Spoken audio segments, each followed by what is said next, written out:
भाग एक। खजाना आपके भीतर छिपा है। यदि आप अपने मन की आंखें खोलकर अपने अंदर छिपे असीमित दौलत के खजाने को देखेंगे तो आप पाएंगे कि आपके चारों ओर यह दौलत बिखरी पड़ी है। आपके अंदर सोने की खान है जिसमें से आप जितना चाहे निकालकर एक शानदार खुशियों से भरपूर जीवन जी सकते हैं। अनेक लोग सोए पड़े हैं क्योंकि वे इस असीमित ज्ञान और असीमित प्रेम से भरी पूरी सोने की खान को नहीं जानते जो उनके अंदर मौजूद है। चुंबक लगा लोहे का एक टुकड़ा अपने भार से 12 गुना भार को आसानी से उठा लेगा। यदि उसमें से चुंबक निकाल दें तो वो एक तिनका भी नहीं उठा पाएगा। इसी तरह दुनिया में दो तरह के लोग होते हैं, एक चुंबक वाले जिनमें विश्वास और आस्था कूट कूट कर भरी होती है, जो जानते हैं कि वे जीतेंगे और सफल होंगे। इसके विपरीत कुछ लोग वे होते हैं जिनमें चुंबक के तत्व नहीं होते, हमेशा भयभीत रहते हैं। उन्हें हर बात में संदेह होता है। वे कहते हैं, हो सकता है मैं असफल हो जाऊं, मैं अपने पैसे खो दूं, लोग मुझ पर हंसेंगे। इस प्रकार के लोग जिंदगी में आगे नहीं बढ़ पाते क्योंकि यदि वे आगे बढ़ने में डरेंगे तो वही रहेंगे जहां वे हैं। चुंबक वाला व्यक्ति बने और सदियों के रहस्य का आविष्कार करें। आपके विचार में सदियों पुराना यह रहस्य क्या हो सकता है? क्या परमाणु ऊर्जा, थर्माकूलर ऊर्जा, न्यूट्रॉन बम, अंतरिक्ष की यात्रा? नहीं, ऐसा कुछ नहीं। तब क्या है यह असाधारण रहस्य? इसका रहस्य भी असाधारण रूप से आसान है। यह रहस्य अद्भुत एवं जादुई शक्ति है। यह और कुछ नहीं बल्कि आपका अपना अवचेतन मन है, जिसकी कल्पना कोई व्यक्ति नहीं कर पाता। आप अपने अवचेतन मन की छिपी शक्ति से संपर्क कर उसे निकालने के तरीकों को सीखकर अपने जीवन को और गतिमान और धनवान और स्वस्थ और सुखी बना सकते हैं। इसके लिए आपको बाहरी ताकत की जरूरत नहीं है। यह ताकत आपके पास मौजूद है, केवल आपको उसे प्रयोग करने के तरीके को सीखना है। आपको उसे भली प्रकार समझ लेना है ताकि आप जीवन के विभिन्न कार्यों में उसका प्रयोग कर सकें। जैसे जैसे आप इस पुस्तक में दिए गए आसान उपायों और प्रतिक्रियाओं को पढ़ते जाएंगे, वैसे वैसे आपके मन में वो आवश्यक ज्ञान और समझदारी आ जाएगी। आप में एक नई प्रेरणा जन्म लेगी और आप इस नई शक्ति से अपनी आशाओं एवं सपनों को साकार कर पाएंगे। अपने जीवन को पहले से शानदार, विशाल, धनी और उत्तम बनाने के लिए आज ही से फैसला करें। आपके अवचेतन मन की गहराई में असीमित ज्ञान, असीमित शक्ति और उन सभी वस्तुओं का असीमित खजाना छिपा है जो विकास और अभिव्यक्ति के लिए इंतजार कर रहा है। अपने मन की इन शक्तियों को पहचानने का काम आज ही से शुरू करें। आप देखेंगे कि ये शक्तियां अपना काम अपने आप करना शुरू कर देंगी। आपके अवचेतन मन में मौजूद असीमित ज्ञान हर जगह, हर पल, हर समय आपको वो सब बता सकता है जो आप जानना चाहेंगे, बशर्ते आप अपना दिमाग खुला रखेंगे और उसे ग्रहण करेंगे। आपको नए विचार और नई कल्पनाएं मिल सकती हैं जिनसे आप नए आविष्कार, नई उपलब्धि प्राप्त कर सकते हो, पुस्तक और नाटक लिख सकते हो। इसके अतिरिक्त आपके अवचेतन मन का असीमित ज्ञान और ऊर्जा किसी मौलिक प्रवृत्ति का असाधारण ज्ञान भी दे सकती है। यह आपके सामने जीवन की चरम उपलब्धि और स्थान के लिए नया मार्ग प्रशस्त कर सकती है। अपने अवचेतन के विवेक से आप अपने जीवन के आदर्श सभी के साथ साथ व्यापार में सहयोगी या जोड़ीदार को आकर्षित कर सकते हैं। इसके उपयोग से आपको आपके घर का उचित खरीदार मिल सकता है। आपको अपनी चाहत के अनुरूप धन प्राप्त हो सकता है, जिसके आधार पर आप अपनी इच्छानुसार जहां जाना चाहते हैं जा सकते हैं, जो खरीदना चाहें खरीद सकते हैं, जो करना चाहते हैं कर सकते हैं। इस छिपे खजाने में जिसमें विचार हैं, उपलब्धियां हैं, शक्ति है, प्रकाश है, प्यार और सौंदर्य है, जानने का आपका अधिकार है। हालांकि यह दिखाई नहीं देता, किंतु इसकी शक्तियां अपार हैं, प्रबल हैं। आपके अवचेतन मन में अपनी प्रत्येक समस्या के समाधान के साथ साथ प्रत्येक घटना का कारण भी मिलेगा। छिपी हुई शक्तियों और विवेक को निकालकर अपने अधिकार लेकर आप भरपूर उत्साह के साथ एक सुखी जीवन का संसार बसा सकते हैं। मैंने अवचेतन मन से अशक्त और अयोग्य व्यक्तियों को एक बार फिर शक्तिशाली, मजबूत और योग्य बनकर दुनिया की सभी खुशियां, स्वास्थ्य और प्रफुल्लित जीवन जीते देखा है। आपके अवचेतन मन में एक जादुई शक्ति है जो विचलित मस्तिष्क और अस्वस्थ मन को एक बार फिर से स्वस्थ करके आपके सभी प्रकार के भौतिक और शारीरिक अवरोधों को बड़ी सरलता से दूर कर देगी। भाग 2। किसी भी क्षेत्र में पर्याप्त प्रगति एक विशिष्ट कार्य प्रणाली के आधार के बिना संभव नहीं होती है। अर्थात आप भी कर सकते हैं। आप भी अपने अवचेतन मन को संचालित करने में दक्ष बन सकते हैं। आप इसके सिद्धांतों की शक्तियों को अपने ज्ञान के आधार पर अपने विशिष्ट कार्यों तथा अपने अभीष्ट लक्ष्यों के अनुरूप उपयोग करके अपने जीवन को सफल बना सकते हैं। एक पूर्व केमिस्ट होने के नाते मैं आपको बताना चाहता हूं कि हाइड्रोजन के 2 एटम के परिणाम में यदि एक एटम ऑक्सीजन का मिला दिया जाए तो वो पानी बन जाता है। आप यह भलीभांति जानते हैं कि एक एटम ऑक्सीजन और एक एटम कार्बन मिला देने से कार्बन मोनोऑक्साइड नाम की जहरीली गैस बन जाती है। लेकिन यदि एक एटम ऑक्सीजन और मिला दिया जाए तो कार्बन डाइऑक्साइड गैस बन जाती है, जो एक साधारण गैस होती है। इसी प्रकार केमिस्ट्री रसायनों के मिश्रण की एक प्रयोगशाला है।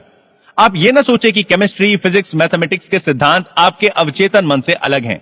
पानी अपना धरातल स्वयं बनाता है। यह एक सिद्धांत है जिसे सभी जानते हैं और स्वीकार करते हैं, और सभी जगह यह देखने को मिलता है। एक और उदाहरण लेते हैं। लोहा गर्म किए जाने पर फैलता है। यह एक सत्य है जो किसी भी समय किसी भी परिस्थिति में पाया जाता है। आप लोहे के टुकड़े को गर्म करो, वो बढ़कर फैलेगा, चाहे वो चीन में हो या इंग्लैंड अथवा भारत में हो। यह एक सार्वभौमिक सच्चाई है कि तत्व गर्म किए जाने पर फैलता है। यह भी एक सार्वजनिक सच्चाई है कि आप अपने अवचेतन मन में जो प्रभाव डालते हैं वो अंतरिक्ष के चित्रपट पर एक शर्त, अनुभव और परिणाम के रूप में अभिव्यक्त होता है। आपकी प्रार्थना का परिणाम मिलता है क्योंकि आपका अवचेतन मन सिद्धांत है, और सिद्धांत का मतलब है एक वस्तु की कार्यविधि या वस्तु के चलायमान होने का तरीका। उदाहरण के लिए बिजली के सिद्धांत को लेते हैं। वो ऊपर से नीचे की ओर दौड़ता है। जब आप बिजली का इस्तेमाल करते हैं तो आप उसके सिद्धांत को नहीं बदलते, लेकिन प्रकृति के सहयोग से आप अद्भुत आविष्कार और नई नई खोज करते हैं, जिनके परिणाम स्वरूप मानवता को अनगिनत लाभ पहुंचाए जाते हैं।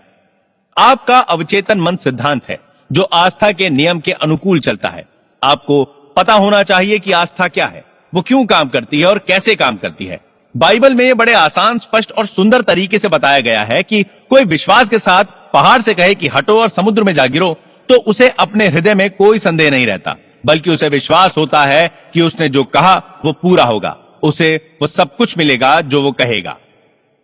आपके मन का नियम आस्था का सिद्धांत है। इसका मतलब है कि आपको मन के काम करने के तरीके पर विश्वास करना है। आपके मन की आस्था आपके मन का विचार है। देखो कितना आसान है सब कुछ, बस यही समझना है। आपके सभी अनुभव, परिणाम, शर्तें और कार्य आपके विचारों के प्रति आपके अवचेतन मन की प्रतिक्रियाएं हैं। याद रखने वाली बात यह है कि परिणाम, फल या उत्तर उसमें नहीं जिसमें आप विश्वास करते हैं, बल्कि आपके मन की आस्था से मिलता है।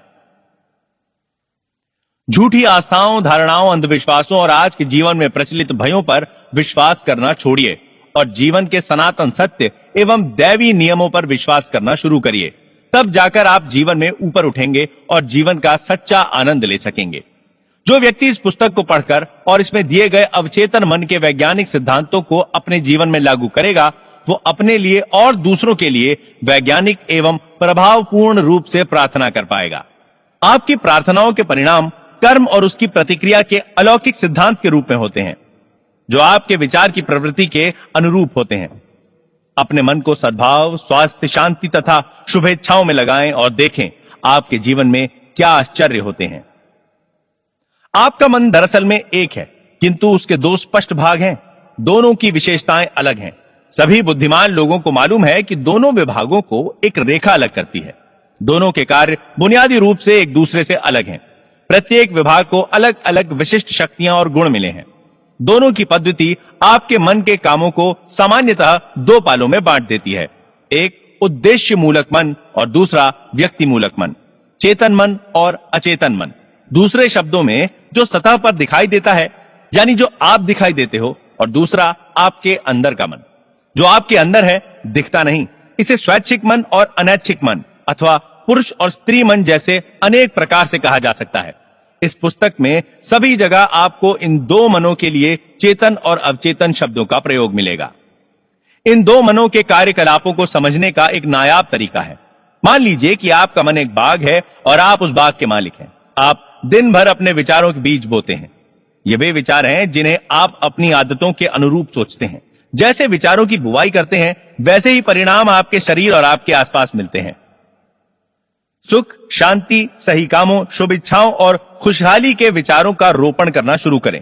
धैर्य से बैठकर पूर्ण रुचि के साथ इन गुणों पर चिंतन करें और उन्हें पूर्ण रूप से अपने चेतन मन में, अर्थात अपने सोचने समझने के मन में स्वीकार करें, उन्हें अंगीकार करें। अपने मन के बगीचे में इन विश्लेषण बीजों की बुआई करें और उनकी शानदार फसल का लाभ कमाएं। आपके अवचेतन मन की मिट्टी खूब उपजाऊ है, जिसमें सभी प्रकार के बीज उग जाते हैं, अच्छे भी और बुरे भी। लेकिन जरा सोचिए, क्या कांटों को रोपने से कहीं अंगूर मिलेंगे या गोखरू के पेड़ में अंजीर लगेंगे? इसीलिए प्रत्येक विचार महत्वपूर्ण है, क्योंकि वही कारण है जिसके प्रभाव से फल मिलता है। इसीलिए यह जरूरी है कि आप अपने विचारों पर नियंत्रण रखें, जिससे आपको वही परिणाम प्राप्त हो जैसा आप चाहते हैं। जब आपका मन सही रास्ते पर चलने लगेगा, जब आप सच को समझना शुरू कर देंगे, जब आपके अवचेतन मन में रचनात्मक, मधुर और शांतिपूर्ण विचार जमा होने लगेंगे, तब आपके अवचेतन मन की जादुई शक्ति में प्रतिक्रिया होगी और आपके जीवन में मधुर परिस्थितियां पैदा होंगी। आपके आसपास का वातावरण सहज बन जाएगा, प्रत्येक कार्य में सफलता मिलती जाएगी। जब आप अपने सोचने विचारने पर नियंत्रण शुरू कर देंगे, तो आपका अवचेतन मन इस शक्ति का उपयोग अपनी समस्या या परेशानी में भी कर पाएगा। दूसरे शब्दों में, आप वस्तुतः उस अनंत शक्ति और सर्वशक्तिमान नियम के सजग अनुयायी बन जाएंगे जो समस्त संसार को चलायमान रखता है। आप जहां रहते हैं वहां चारों ओर देखेंगे तो पाएंगे कि अधिकांश लोग शून्य जगत में रहते हैं और विवेकपूर्ण एवं ज्ञानी जन अभिलाषापूर्ण, अर्थपूर्ण जीवन को चुनते हैं। याद रखें, अर्थपूर्ण जीवन अर्थात आपके विचार, आपकी भावनाएं और कल्पनाएं ही आपके शून्य जगत का निर्माण करती हैं। इसीलिए यही रचनात्मक शक्ति और वो सब कुछ जो आप अपने जीवन में देखते हैं, उसे जाने अनजाने में आपके भीतर के मन ने बनाया है। आपके चेतन और अवचेतन मन के आदान प्रदान का ज्ञान आपके संपूर्ण जीवन को बदल सकता है। अपने आसपास की दशा बदलने के लिए आपको उसके कारण को बदलना होगा। अधिकांश लोग दशा और परिस्थिति बदलने के लिए उसी में करना शुरू कर देते हैं। विवाद, उलझन, अभाव, बंधनों को दूर करने के लिए आपको उनके कारण को अर्थात उस तरीके को बदलना होगा जिसके जरिए आप चेतन मन का प्रयोग कर रहे हो। दूसरे शब्दों में, जिस दिशा में आप सोच रहे हैं और मन का प्रयोग कर रहे हैं, उसे बदलना होगा। आप असीमित दौलत के अथाह सागर में रह रहे हैं। आपका अवचेतन मन आपके विचारों के प्रति बहुत नाजुक है, तुरंत सक्रिय हो जाता है। आपके विचार ही वो शक्तिपुंज हैं जिसके माध्यम से आपके अवचेतन की अपरिमित बुद्धि, ज्ञान, महत्वपूर्ण शक्तियां और ऊर्जाएं निर्गत होती हैं।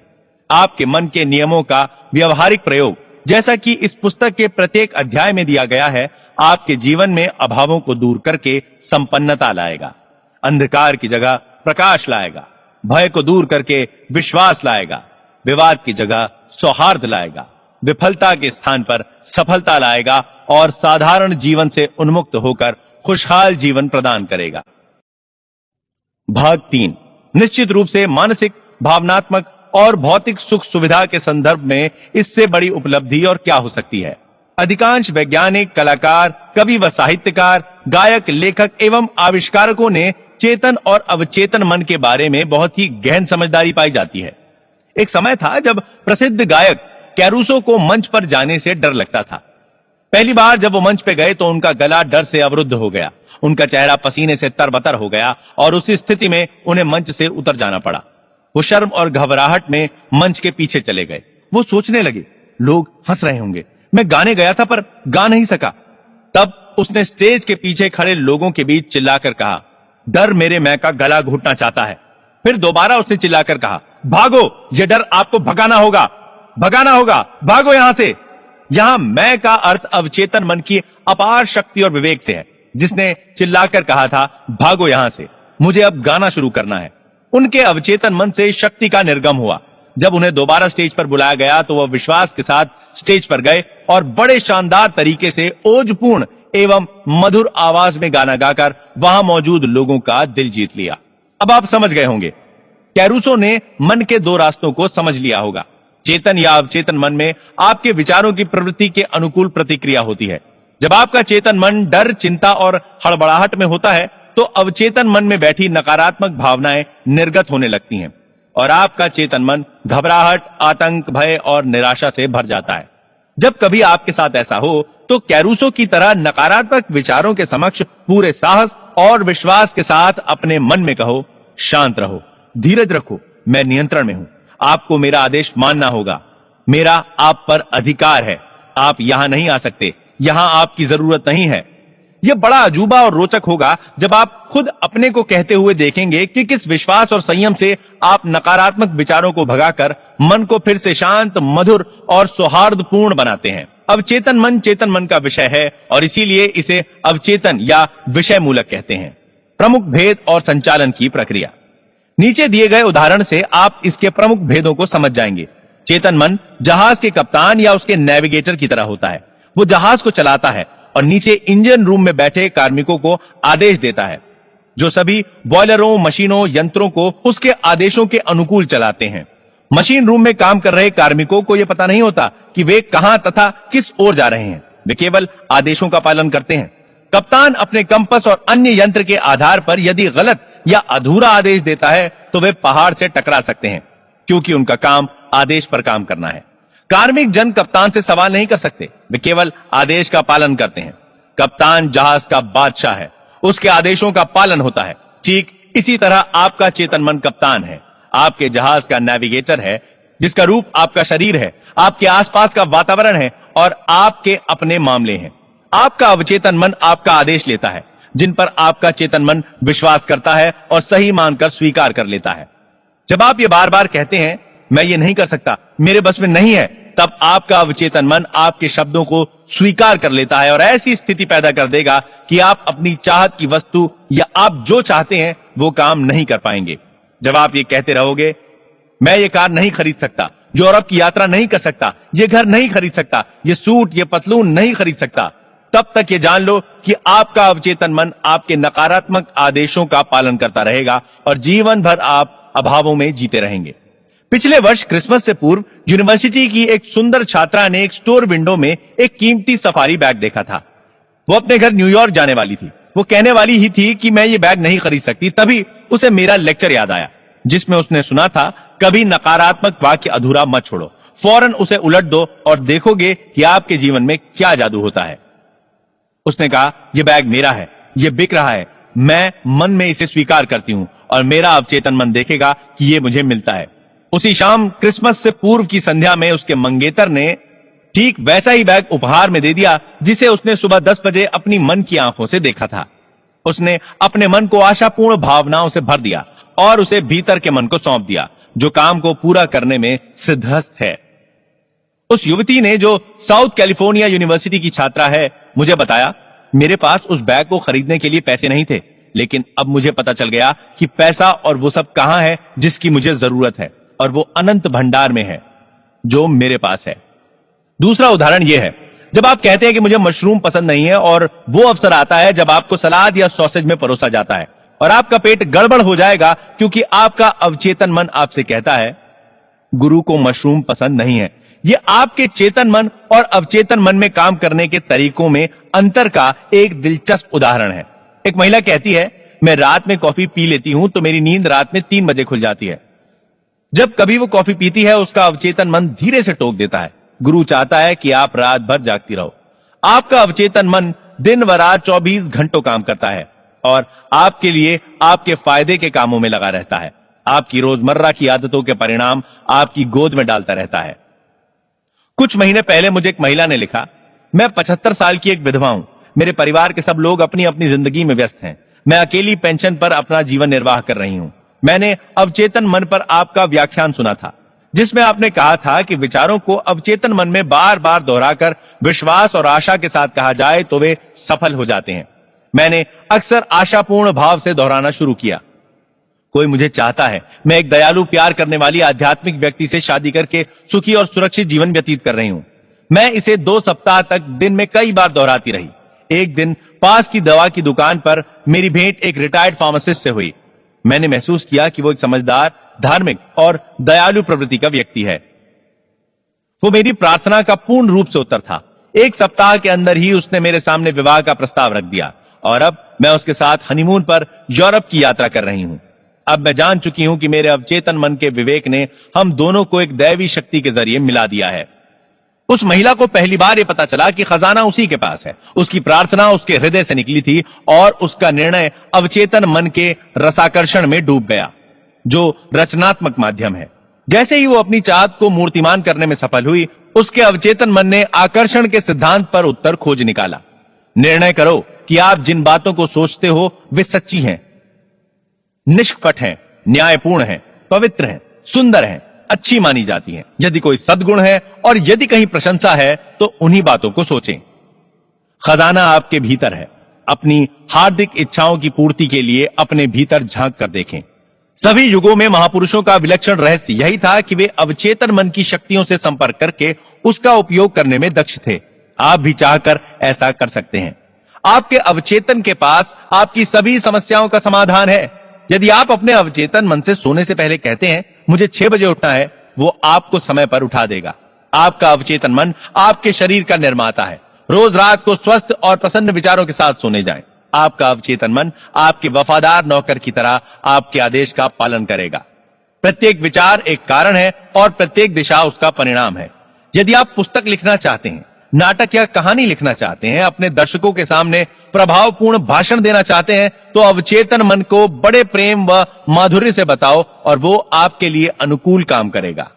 आप जहाज चलाने वाले कप्तान जैसे हो, उसे आपको सही आदेश देने चाहिए और इसी प्रकार आपको भी अपने अवचेतन मन को, जो आपके सभी अनुभवों को नियंत्रित करके चला है, सही आदेश देने चाहिए। मेरे बस में नहीं या मैं नहीं कर सकता जैसे नकारात्मक शब्दों का प्रयोग कभी ना करें। आपका अवचेतन मन आपके शब्दों को ज्यों का त्यों ले लेगा और देखेगा कि आपके पास कभी पैसा न रहने पाए या आप में कुछ करने की क्षमता न रहने पाए। प्रतिज्ञा करें, मैं अपने अवचेतन की शक्तियों के माध्यम से सभी काम कर सकता हूं। जीवन का नियम ही आस्था का नियम है। आपके मन का विचार ही आस्था है। नुकसानदेह और दुखदायी बातों में विश्वास न करें। आपको संपन्न और मजबूत बनाने, आपको प्रेरणा देने, आपका उपचार करने वाली अवचेतन मन की शक्तियों पर विश्वास जमाओ।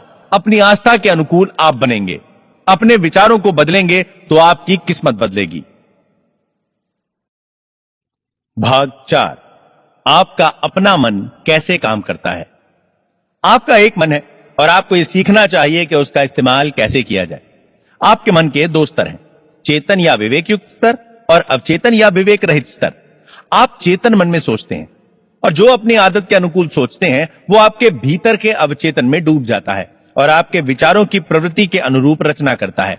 आपका अवचेतन मन आपकी भावनाओं का धरातल है और यही रचनात्मक मन है।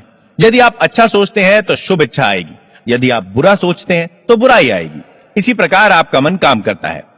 याद रखने की महत्वपूर्ण बात यह है कि एक बार अवचेतन मन एक विचार को स्वीकार कर लेता है तो उस पर काम करना शुरू कर देता है। यह दिलचस्प और गूढ़ सत्य है कि अवचेतन मन का नियम अच्छे और बुरे दोनों विचारों पर समान रूप से काम करता है। यह नियम नकारात्मक ढंग से प्रयोग किया जाता है तो उसका परिणाम असफलता, निराशा और दुख होता है। और जब आपके विचार प्रेमपूर्ण एवं सौहार्दपूर्ण तथा रचनात्मक होते हैं तो आपको स्वस्थ व सफल जीवन और खुशहाली मिलती है। जब आप सही दिशा में सोचना और एहसास करना शुरू कर देंगे तो मन की शांति और स्वस्थ जीवन मिलेगा। जो कुछ आप मन और वचन से सच मानेंगे, आपका अवचेतन मन उसे स्वीकार करके उसे आपके अनुभव में ला देगा। आप उसका अनुभव करेंगे।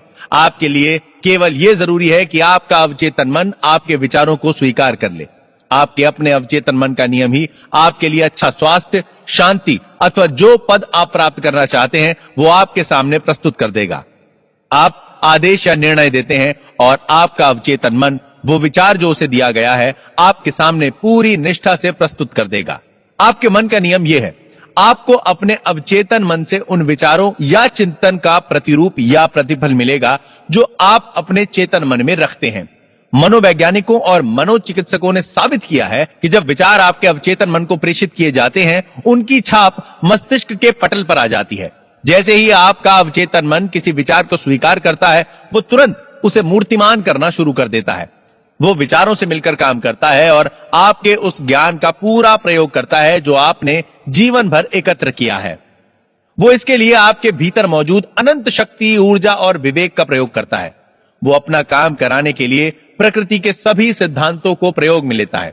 कभी कभी वो अपनी समस्याओं का समाधान तुरंत कर देता है, किंतु कभी ऐसा भी होता है कि उसे काम पूरा करने में कुछ दिन, कुछ सप्ताह या और भी देर हो सकती है, किंतु वो काम करके ही रहता है।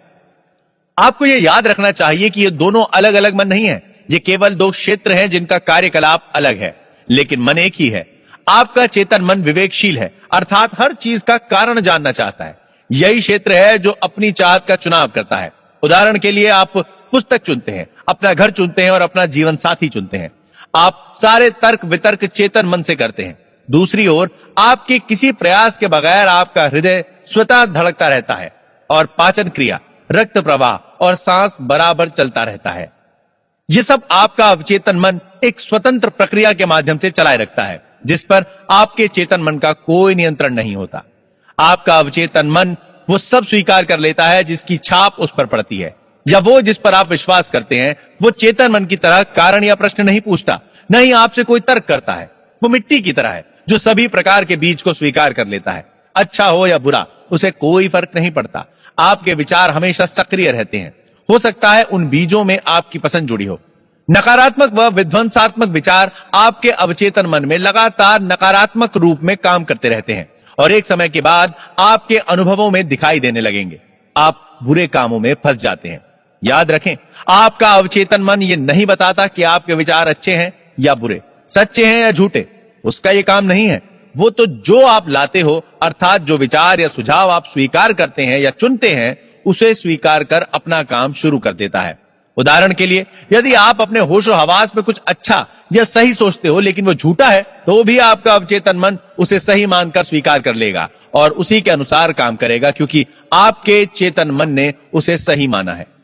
मनोवैज्ञानिकों और अन्य लोगों की ओर से अनेक परीक्षणों में यह पाया गया है कि आदमी हिप्नोटिक स्टेज या सुषुप्तावस्था में चुनाव और तुलना, जो कि एक आवश्यक तार्किक प्रक्रिया है, नहीं कर पाता। उसमें वो क्षमता नहीं होती। परीक्षणों में यह बार बार स्पष्ट हुआ है कि आपका अवचेतन मन कोई भी सुझाव स्वीकार करेगा, चाहे वो झूठा ही क्यों ना हो।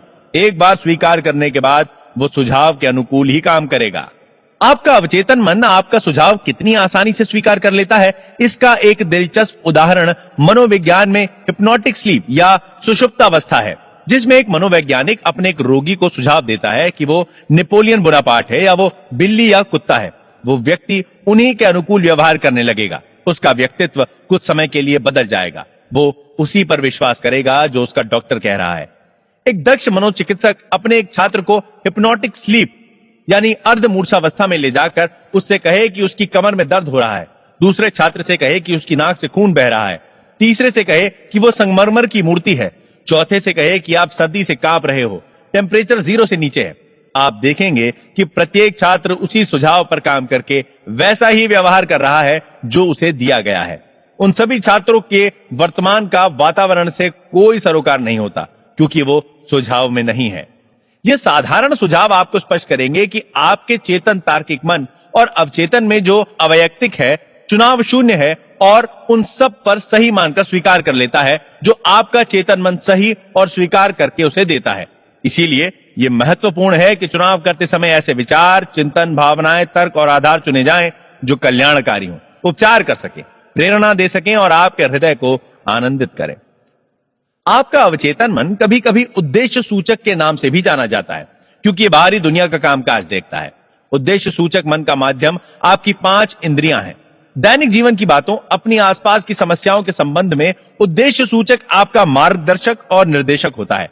आपका ज्ञान 5 इंद्रियों के जरिए होता है। आपका मन देखकर, अनुभव करके और जानकारी लेकर ज्ञान प्राप्त करता है। जैसा कि पहले बताया जा चुका है, उद्देश्य सूचक मन का महत्वपूर्ण काम तर्क करके समझना है। मान लीजिए कि लॉस एंजलिस आने वाले हजारों यात्रियों में एक आप भी हैं। आप उस शहर को देखकर ये कह सकते हैं, आपने वहां सुंदर पार्कों, बगीचों और बड़े बड़े भवनों तथा खूबसूरत घरों को देखा और देखने के बाद आपका निर्णय है कि वो एक भव्य और सुंदर शहर है। यह काम आपने उद्देश्य सूचक मन के माध्यम से किया है। कभी कभी आपके अवचेतन मन को विषय सूचक कहा जाता है। आपका विषय सूचक मन आपके आसपास के वातावरण को 5 इंद्रियों को छोड़कर एक दूसरे माध्यम से देखता है, जिसे अंतर्ज्ञान अर्थात आध्यात्मिक ज्ञान या छठी इंद्रिय भी कहते हैं। यह अपनी भावनाओं, संवेदनाओं के अतिरिक्त अपनी स्मृतियों का स्टोर हाउस है। आपका विषय मूलक मन उस समय सबसे ज्यादा कार्य करता है जब आपका उद्देश्य सूचक मन नहीं रहता। दूसरे शब्दों में, यह वो बुद्धि है जिसका चमत्कार तब होता है जब आपका उद्देश्य सूचक मन निलंबित या सोया हुआ रहता है, सुषुप्त अवस्था में होता है। विषय सूचक मन को देखने के लिए आंखों की या किसी और प्राकृतिक इंद्रिय की जरूरत नहीं होती। उसके पास जो सामने है और जो सामने नहीं है, उसे सुनने की क्षमता होती है। अर्थात वो जो चाहता है देख सकता है, जो सुनना चाहता है उसे सुन सकता है। वो आपके शरीर को त्याग कर दूसरे स्थानों, दूसरे देशों की यात्रा कर सकता है वो, और वहां से जानकारी ला सकता है जो हूबहू सत्य होती है। मनोवैज्ञानिक इसे एस्ट्रे ट्रैवलिंग कहते हैं। विषय सूचक मन के जरिए आप दूसरे की भावनाओं व विचारों को पढ़ सकते हैं। आप बंद लिफाफे के पत्र का विषय पढ़ सकते हैं, तिजोरी के बंद कागजों के विषय में जान सकते हैं। आपका विषय सूचक मन किसी संचार साधन के बिना दूसरे व्यक्ति के मन की बात जान सकता है। इसीलिए यह बहुत जरूरी है कि हम अपनी प्रार्थना का सही प्रयोग करने के लिए उद्देश्य सूचक और विषय सूचक मन के बीच संबंध या आदान प्रदान को भली प्रकार समझ लें। आपका अवचेतन मन तर्क वितर्क नहीं कर सकता, इसीलिए यदि आप उसे गलत सुझाव देंगे, वो उसे सच मानकर अपना काम शुरू करके उन्हें दशा, अनुभव या घटनाओं के रूप में पेश कर देगा। आपके साथ जो बातें हुई हैं वे आपके विचारों की छाप के आधार पर हुई हैं, जो अपनी आस्था के अनुकूल आपने अवचेतन मन को दिए हैं। यदि आपने अपने अवचेतन को अशुद्ध या गलत विचार प्रेषित किए हैं और उन्हें आप हटाना चाहते हो, तो उनके स्थान पर रचनात्मक और सौहार्दपूर्ण विचारों को बार बार दोहराएं, जिससे आपका अवचेतन उसे स्वीकार करता है। इस प्रकार विचारों और जिंदगी की एक नई और स्वस्थ आदत डालें, क्योंकि आपका अवचेतन मन आदतों का कार्यस्थल है। आपके अवचेतन मन के रोजमर्रा के विचार आपके अवचेतन मन में गहराई से उतरकर एक आधार बना लेते हैं। यदि आपके दैनिक जीवन के विचार सौहार्दपूर्ण, शांतिमय और रचनात्मक हैं, तो आपके लिए यह बहुत ही उपयोगी है। यदि आप भय, परेशानी और विचारों के अन्य प्रकार से विध्वंसात्मक स्वरूप में मशगूल रहे हैं, तो इसका उपाय यह है कि अवचेतन मन की दैवी शक्तियों को याद करें और स्वतंत्रता, सुख तथा संपूर्ण स्वास्थ्य का आदेश दें। आपका अवचेतन मन चूंकि रचनात्मक है तथा दैवी शक्ति से परिपूर्ण है, वो स्वतंत्रता और खुशी की संरचना करना शुरू कर देगा, जिसका आपने आदेश दिया था। आप अब तक जान चुके होंगे कि आपका चेतन मन आपके दरवाजे पर खड़ा चौकीदार है और उसका पहला काम आपके अवचेतन मन की झूठे प्रभावों से रक्षा करता है। आप अब मन के बुनियादी नियमों में एक नियम को जान चुके हैं। आपका अवचेतन मन सुझाव को तुरंत ग्रहण कर लेता है और आप जानते हैं कि आपका अवचेतन मन तुलना नहीं कर सकता, विपरीत नहीं सोच सकता। ना तो वो तर्क कर सकता है, ना ही खुद अपने से सोच पाता है। अंतिम क्रिया आपका चेतन मन करता है। अवचेतन मन केवल चेतन मन की ओर से प्रेषित प्रभाव की प्रतिक्रिया स्वरूप काम करता है। वो अपने काम में कोई परिवर्तन नहीं करता। सुझाव की शक्ति कितनी प्रबल होती है, इसका एक अच्छा उदाहरण नीचे दिया जा रहा है। मान लें कि आप पानी के जहाज में यात्रा कर रहे हैं। आपको डॉक पर एक डरपोक जैसा दिखने वाला यात्री दिखाई देता है। आप उससे कहते हैं, लगता है आप बीमार हो, आपका चेहरा पीला जर्द हो गया है, मुझे डर है कहीं आपको सी सिकनेस ना हो जाए, चलिए मैं आपको आपके केबिन तक पहुंचा देता हूं। यात्री सचमुच में पीला पड़ने लगता है। आपका सी सिकनेस का सुझाव उसके डर में मिल जाता है। वो आपका सहारा लेकर अपने केबिन में लेट जाता है और वहां आपका नकारात्मक सुझाव अपना कमाल दिखाना शुरू कर देता है, क्योंकि उस यात्री ने आपके सुझाव को स्वीकार कर लिया और वस्तुतः वो कारगर होने लगता है। एक ही सुझाव के विभिन्न परिणाम। भाग 5। यह सच है कि एक सुझाव की प्रतिक्रियाएं विभिन्न लोगों में अपने अवचेतन मन की आस्थाओं के अनुकूल विभिन्न होती हैं। उदाहरण के लिए, यदि आप दया से अभिभूत होकर जहाज के नाविक से कहते हैं, प्रिय दोस्त, आप बीमार लग रहे हो, क्या आपको ऐसा नहीं लग रहा? मुझे तो लग रहा है कि आपको सी सिकनेस होने जा रही है। आपके सुझाव के अनुकूल वो आपके जोक पर या तो हंस देता है या आपको देखकर चिढ़ जाता है। आपके सुझाव का उस पर कोई प्रभाव नहीं पड़ा, क्योंकि सी सिकनेस के बारे में वो अच्छी तरह से जानता था और वो उसे हो ही नहीं सकती। इसीलिए उसके मन में भय या चिंता के स्थान पर आत्मविश्वास दिखाई दिया। डिक्शनरी में सुझाव की व्याख्या क्रिया या मन में या मानसिक प्रक्रिया में कुछ रख देना है, जिसके जरिए सुझाए गए विचार को स्वीकार कर उस पर कार्रवाई शुरू हो जाती है। आपको याद रखना है कि कोई भी सुझाव अवचेतन मन में चेतन मन की स्वीकृति के बिना कुछ भी नहीं रख सकता। दूसरे शब्दों में, चेतन मन वो शक्ति है जो किसी भी सुझाव को रद्द कर सकती है।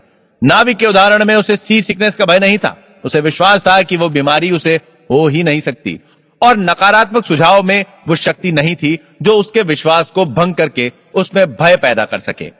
सी सिकनेस का सुझाव इससे पहले वाले यात्री पर कारगर हो गया, क्योंकि उसमें सी सिकनेस का भय समाये बैठा था। हम में से प्रत्येक के अपने अंतर्मन में भय होते हैं, आस्थाएं एवं विचार होते हैं, और अंतर्मन की धारणाएं हमारे जीवन में अपनी भूमिका निभाती हैं।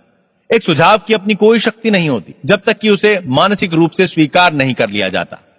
इसी कारणवश आपकी अवचेतन शक्तियां सुझाव की प्रकृति के अनुसार सीमित या नियंत्रित रहती हैं। प्रत्येक 2 या 3 साल में London youth forum Caxton hall में मेरे व्याख्यानों की श्रृंखला आयोजित करता है। इस फोरम की स्थापना मैंने कई वर्ष पहले की थी। फोरम के डायरेक्टर डॉक्टर एल्विन फ्लीट ने मुझे सुझाव की शक्ति पर अंग्रेजी अखबार में छपे एक लेख के बारे में बताया। लेखक के अनुसार सुझाव यह था जो उस व्यक्ति ने अपने अवचेतन मन को 2 वर्षों तक दिया, अगर मेरी बेटी ठीक हो जाए तो मैं अपना दायां हाथ दे दूंगा। उसकी बेटी भयंकर गठिया रोग से पीड़ित थी, साथ में उसे चर्म रोग भी था जो लाइलाज हो गया था। डॉक्टरों ने जवाब दे दिया था, किंतु उसके पिता को अपनी बेटी के ठीक हो जाने की तीव्र कामना थी और यही कामना उसने उन शब्दों में व्यक्त की जो उसने अपनी बेटी के लिए कहे थे। डॉक्टर एल्विन फ्लीट ने छपे हुए लेख का हवाला देते हुए बताया कि एक दिन वो परिवार कार से सफर कर रहा था जब उसकी टक्कर एक दूसरी कार से हो गई, जिसमें उसके पिता का दायां हाथ कंधे से कट गया और तुरंत उसकी बेटी का गठिया व चर्म रोग दूर हो गया। आप यह निर्णय लेना होगा कि आप अपने अवचेतन मन को केवल ऐसे सुझाव देंगे जो आपका उपचार करके स्वस्थ करें, आपका भला करें, आपको ऊपर उठाएं, आपको प्रेरणा दें। याद रखें, आपका अवचेतन मन मजाक पसंद नहीं करता, वो आपके प्रत्येक शब्द पर विश्वास करता है। स्वप्रेरणा के उदाहरण। स्वप्रेरणा का अर्थ है अपने मन को कोई निश्चित तथा शिष्ट बात का सुझाव देना। हर्बर्ट पार्किन ने अपनी प्रसिद्ध पुस्तक ऑटो सजेशन में एक दिलचस्प उदाहरण दिया है। न्यूयॉर्क का एक यात्री शिकागो आकर अपनी घड़ी देखकर, जो शिकागो के समय से 1 घंटा पहले से चल रही थी, अपने शिकागो के मित्र से कहता है कि 12 बज गए। शिकागो का मित्र यह सोचे बिना कि शिकागो और न्यूयॉर्क के समय में 1 घंटे का अंतर है, अपने न्यूयॉर्क के मित्र से कहता है कि उसे भूख लग रही है और वो खाने जा रहा है। स्वप्रेरणा का प्रयोग तमाम तरह के डर और अन्य नकारात्मक दशाओं को हटाने के लिए करना चाहिए। एक युवा गायिका को गाने के ऑडिशन के लिए बुलाया गया। वो बड़ी आस लिए इंटरव्यू का इंतजार कर रही थी, किंतु 3 बार वो ऑडिशन में फेल हो गई। उसका गला बहुत मधुर था, लेकिन वो हर बार अपने से कहती रही, जब मेरे गाने का नंबर आए तो हो सकता है वो मुझे पसंद ना करें। मैं कोशिश करूंगी, लेकिन मुझे बहुत डर लग रहा है, मैं बहुत व्याकुल हूं। उसके अवचेतन मन ने उसकी नकारात्मक स्वप्रेरणा को स्वीकार करके उसके सामने उनको अनुभव के रूप में पेश कर दिया। इसका कारण था अनिश्चित प्रेरणा, यानी शांत भय में लिप्त विचार, जिन्होंने उसे भयाक्रांत कर दिया और वो असफल हो गई। उसने अपने भय को इस प्रकार काबू किया। दिन में 3 बार वो एक कमरे में गई। आराम कुर्सी पर बैठकर उसने अपने शरीर को आराम से शिथिल कर दिया। आंखें बंद करके उसने अपने मन व शरीर को शांत किया। शारीरिक शिथिलता से मन में एकाग्रता बढ़ जाती है और वो किसी भी सुझाव को स्वीकार करने के लिए तैयार हो जाता है। उसने अपने भय को दूर करने के लिए स्वयं से कहना शुरू किया, मैं बहुत सुंदर गा सकती हूं, मैंने मन बना लिया है, मैं पूरी तरह से गाने के लिए तैयार हूं, मैं गाऊंगी और सुरीले स्वर में गाऊंगी। उसने अपने शब्दों को शांत स्वर में विश्वास के साथ फिर से दोहराया। इसके बाद वो रोजाना दिन में 3 बार अभ्यास करती रही। प्रत्येक सिटिंग में वो 5 से 10 बार वही वक्तव्य दोहराती रही। सप्ताह के अंत तक वो पूरे जोश और विश्वास के लिए तैयार हो गई और जब उसे फिर से ऑडिशन के लिए बुलाया गया तो उसने बहुत ही सुरीली आवाज में गाना गाया। उसका चयन कर लिया गया। 70 वर्ष की एक वृद्धा हमेशा अपने से कहती रहती थी, मैं भूलने लगी हूं। उसने स्वप्रेरणा के जरिए भूलने की अपनी प्रक्रिया को बदल दिया। उसने कहना शुरू किया, आज से मेरी याददाश्त बढ़ने लगी है, मैं अब हमेशा अपनी जरूरत की बातों को याद रखूंगी।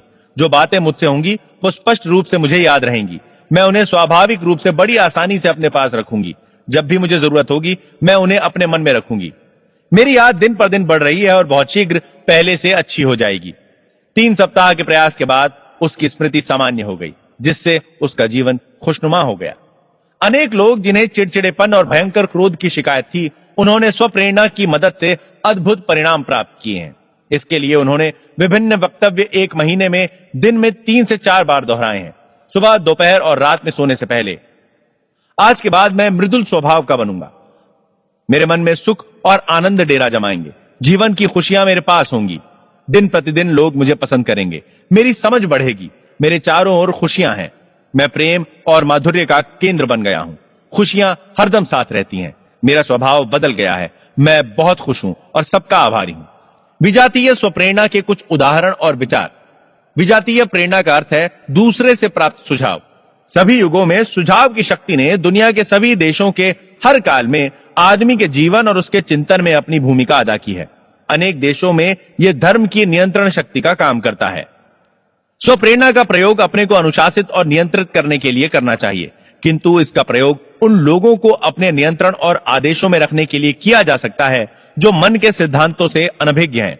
यह अद्भुत और शानदार है, किंतु इसका नकारात्मक रूप मन के सभी स्वरूपों में सर्वाधिक विध्वंसकारी है, जिसका परिणाम दुख, असफलता, संताप, बीमारी और विनाश है। बचपन से हम में से अधिकांश लोगों को अनेक नकारात्मक सुझाव दिए जाते रहे। इससे बचने के उपाय से अनजान होने के कारण स्वाभाविक रूप से हम इन्हें ग्रहण करते आए हैं।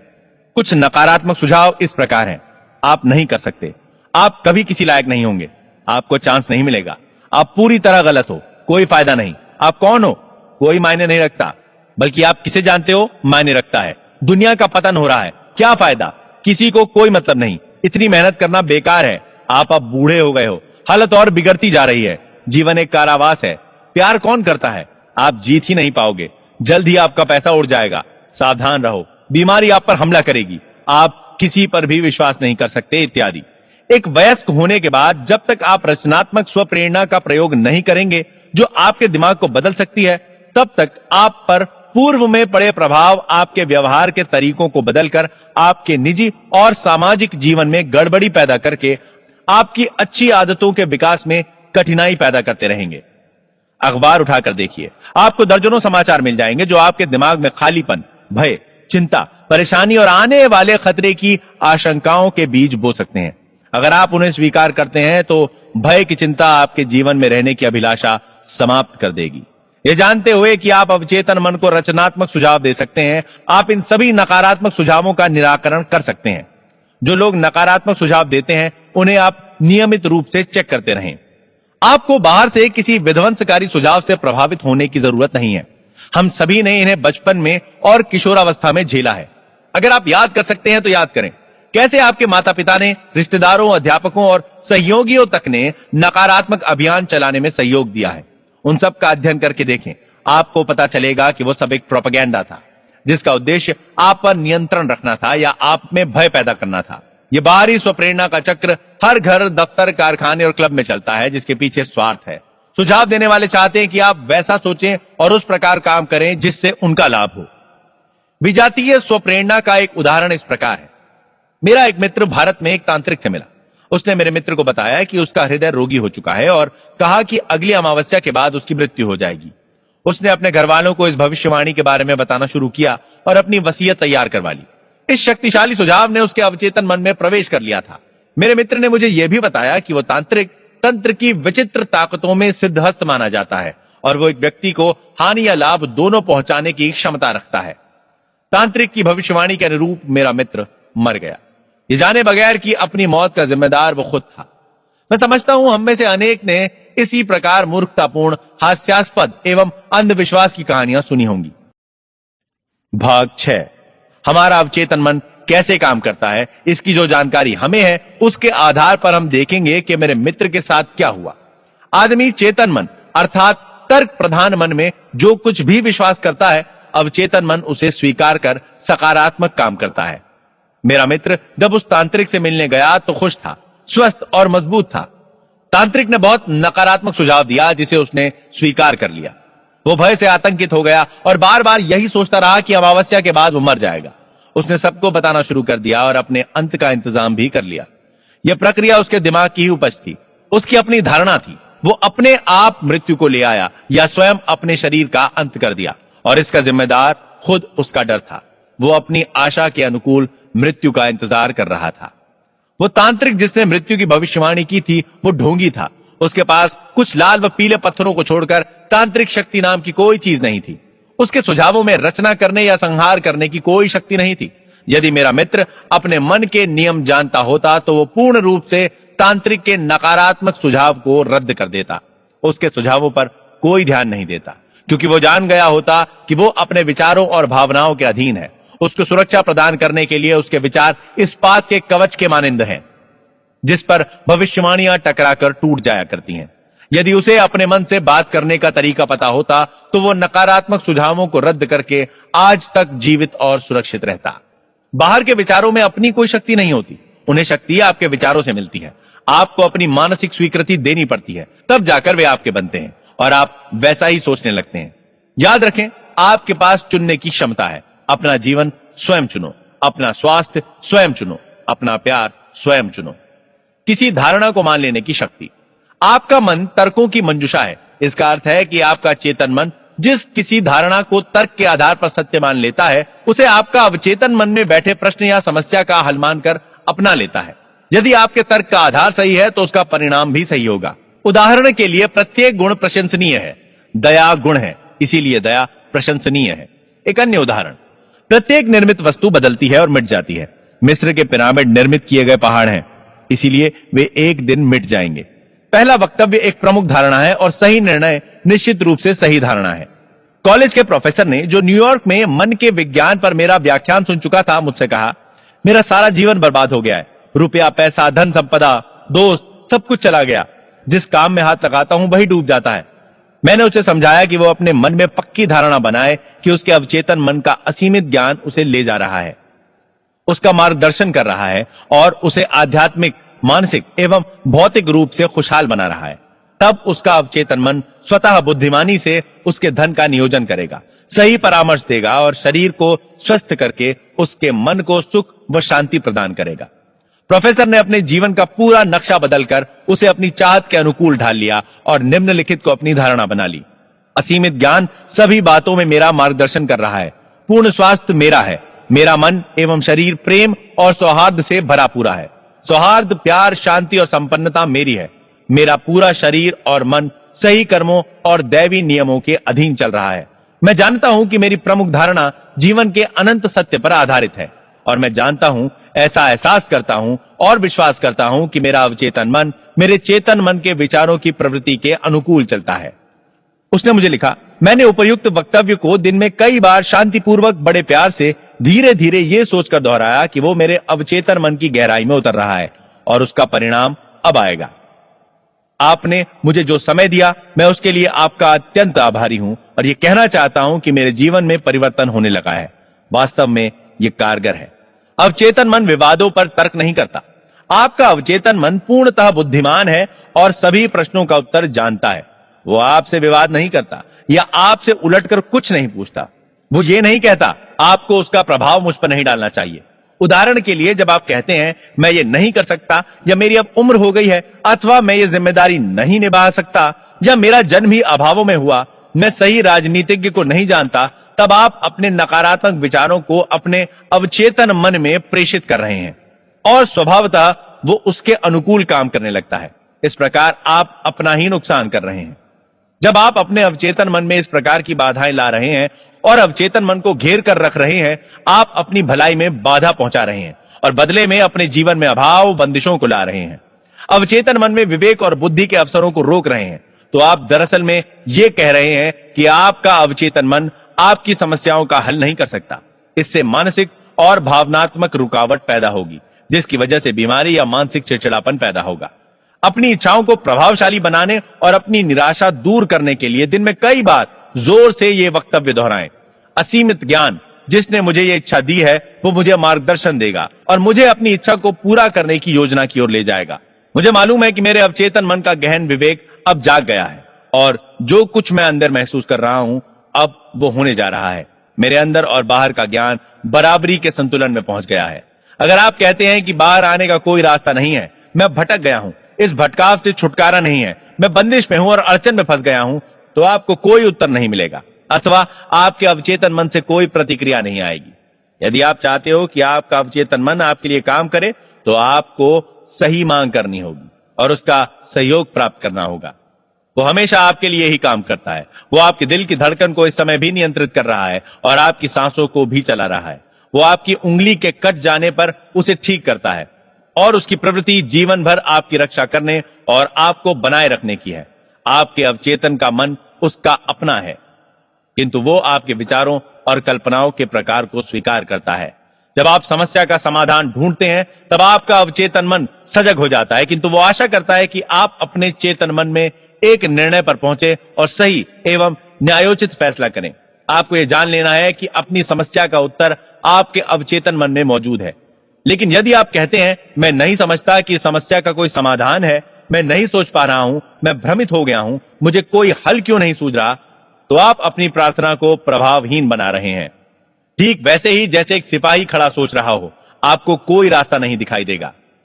अपने मन के पहियों को रोकें, ठहरें, फिर चलने दें और आहिस्ता से दृढ़ विश्वास के साथ कहें, मेरा अवचेतन मन समस्या का समाधान जानता है। वो अब जाग उठा है तथा समस्या को हल करने के लिए तैयार है।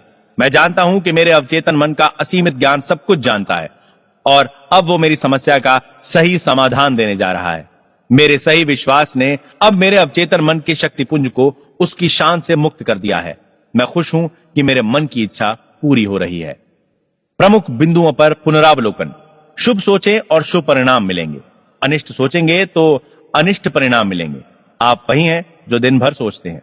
आपका अवचेतन मन आपसे विवाद नहीं करता, वो वही स्वीकार करता है जो आपका चेतन मन आदेश देता है। अगर आप कहते हैं मेरे वश में ये नहीं है, तो हो सकता है ये सही हो, किंतु आप ये ना कहें, कुछ बेहतर सोचें और आदेश दें, मेरे वश में है, मैं कर लूंगा, मैं इसे स्वीकार करता हूं। आपके पास चुनने की शक्ति है। स्वास्थ्य और खुशी को चुनें। आप दोस्ती को चुन सकते हैं अथवा दुश्मनी चुन सकते हैं। आप सहयोग और भाईचारा चुनें, आनंद और दोस्ती चुनें, प्यार करना चुनें और दुनिया आपको पसंद करेगी, आपका इंतजार करेगी। यह आकर्षक व्यक्तित्व बनाने का सर्वोत्तम मार्ग है। आपका चेतन मन दरवाजे का पहरेदार है। इसका प्रमुख कार्य आपके अवचेतन मन को झूठे प्रभावों से सुरक्षित रखना है। चुनाव यह करें कि आपके लिए यह शुभ हो सकता है और अब हो रहा है। आपके पास चुनने की बहुत बड़ी क्षमता है। खुशी और संपन्नता को चुनें। दूसरों के दिए वक्तव्य और सुझावों के पास आपको नुकसान पहुंचाने की कोई शक्ति नहीं है। आप दूसरों के वक्तव्य और सुझाव को रद्द करना चुन सकते हैं। आप यह भी चुन सकते हैं कि आप कैसा व्यवहार करेंगे। आप क्या कहते हैं उस पर ध्यान दें। आपको प्रत्येक कहे शब्द का जवाब देना है। यह कभी ना कहें कि मैं असफल हो जाऊंगा, मेरी नौकरी छूट जाएगी, मैं किराया नहीं दे सकता। आपका अवचेतन मन मजाक स्वीकार नहीं कर सकता, वो ऐसी बातों पर ध्यान नहीं देता। आपका मन अनिष्ट नहीं है। प्रकृति की कोई शक्ति अनिष्ट नहीं है। यह आपके ऊपर है कि आप प्रकृति की शक्तियों को कैसे प्रयोग करते हैं। कभी ना कहें मैं नहीं कर सकता। इस भय को यह कहकर भगा दे, मैं अपने अवचेतन मन की शक्ति से सब कुछ कर सकता हूं। अनंत सत्य और जीवन के सिद्धांतों पर खड़े होकर सोचना शुरू करें। भय, अज्ञान और अंधविश्वास पर खड़े होकर न सोचें। अपने लिए दूसरों को न सोचने दें। अपने विचार चुनें और अपने निर्णय करें। आप अपनी आत्मा के कप्तान और अपनी किस्मत के मालिक हैं। याद रखें, आपके पास चुनने की क्षमता है। अपना जीवन चुनें, अपना प्यार चुनें, अपना स्वास्थ्य चुनें, सुख और खुशियां चुनें। आपका अवचेतन मन जो भी सत्य मान लेता है और उसे सच होने का विश्वास कर लेता है, उसे आपका अवचेतन मन स्वीकार कर अंगीकार कर लेता है। सुनहरे भविष्य में, दैवी मार्गदर्शन में, सही कर्म और सुखमय जीवन में विश्वास करना शुरू करें। भाग 7। आपके अवचेतन मन की चमत्कारी शक्तियां। आपके अवचेतन मन की शक्तियां अपार हैं।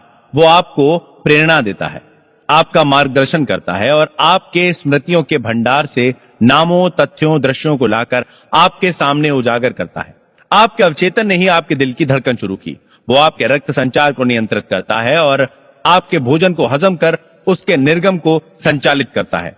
जब आप रोटी का एक टुकड़ा खाते हैं तो आपका अवचेतन मन उसे परिवर्तन करके कोशिकाओं, मांसपेशियों, हड्डियों और रक्त में पहुंचाता है। यह ऐसी जटिल प्रक्रिया है जो दुनिया के बड़े से बड़े समझदार इंसान की पहुंच से बाहर है। आपका अवचेतन मन आपके शरीर की सभी महत्वपूर्ण क्रियाओं और कार्यों को नियंत्रित करता है और सभी समस्याओं का उत्तर भी जानता है।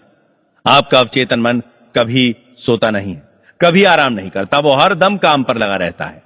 आप अपने अवचेतन मन की चमत्कारी शक्तियों को जानने के लिए अपने अवचेतन मन को सोने से पहले सीधे शब्दों में बताएं कि आप एक विशेष काम करना चाहते हैं। आपको जानकर प्रसन्नता होगी, आपके अंदर की शक्तियां काम पर लग जाएंगी और आपको इच्छित परिणाम मिल जाएंगे। अवचेतन मन में उस शक्ति और विवेक का माध्यम मौजूद है जो आपको सर्वशक्तिमान या उस महाशक्ति से संपर्क कराती है जो इस जगत को चलायमान रखती है, सभी ग्रहों को उनकी परिधि पर बनाए रखती है और सूर्य को प्रकाश देती है। आपका अवचेतन मन आपके आदर्शों, अभिलाषाओं और परोपकारी मांगों का माध्यम है। अवचेतन मन के माध्यम से ही शेक्सपियर महान सत्य की कल्पना कर पाए जो आम आदमी की नजर से तब तक छिपा रहा था। अवचेतन मन के माध्यम से महान ग्रीक शिल्पकार फिदियस संगमरमर और कांसे पर सौंदर्य एक संगति को शिल्प में प्रस्तुत कर सके। इसी के कारण इटालियन चित्रकार राफेल मैडोना का चित्र बना पाए और लुडविग वॉन बीथोवन सुरीला संगीत दे पाए।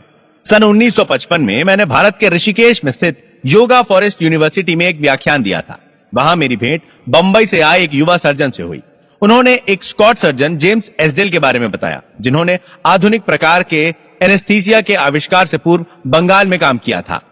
सन 1843 से लेकर 1846 तक यानी 3 वर्षों में डॉक्टर जेम्स एसडेल ने सभी प्रकार के लगभग 400 बड़े ऑपरेशन किए, जिनमें अंगभंग, ट्यूमर को हटाना, कैंसर आदि के अलावा आंख, कान और गले के ऑपरेशन भी शामिल थे।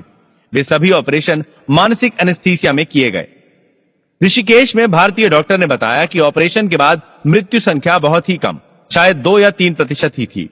रोगियों को दर्द नहीं हुआ और ऑपरेशन के दौरान कोई मृत्यु नहीं हुई। डॉक्टर एसडेल ने रोगियों के अवचेतन मन को, जो सुषुप्त अवस्था में था, सुझाव दिया कि किसी प्रकार का संक्रमण या सेप्टिक नहीं होगा। आपको याद रखना चाहिए, ये लुई पाश्चर और जोसेफ लिस्टर के इजाद से पहले की बात है, जिसमें उन्होंने पहली बार बैक्टीरिया जनित बीमारी और उसके संक्रमण के खतरे के बारे में चेतावनी दी थी।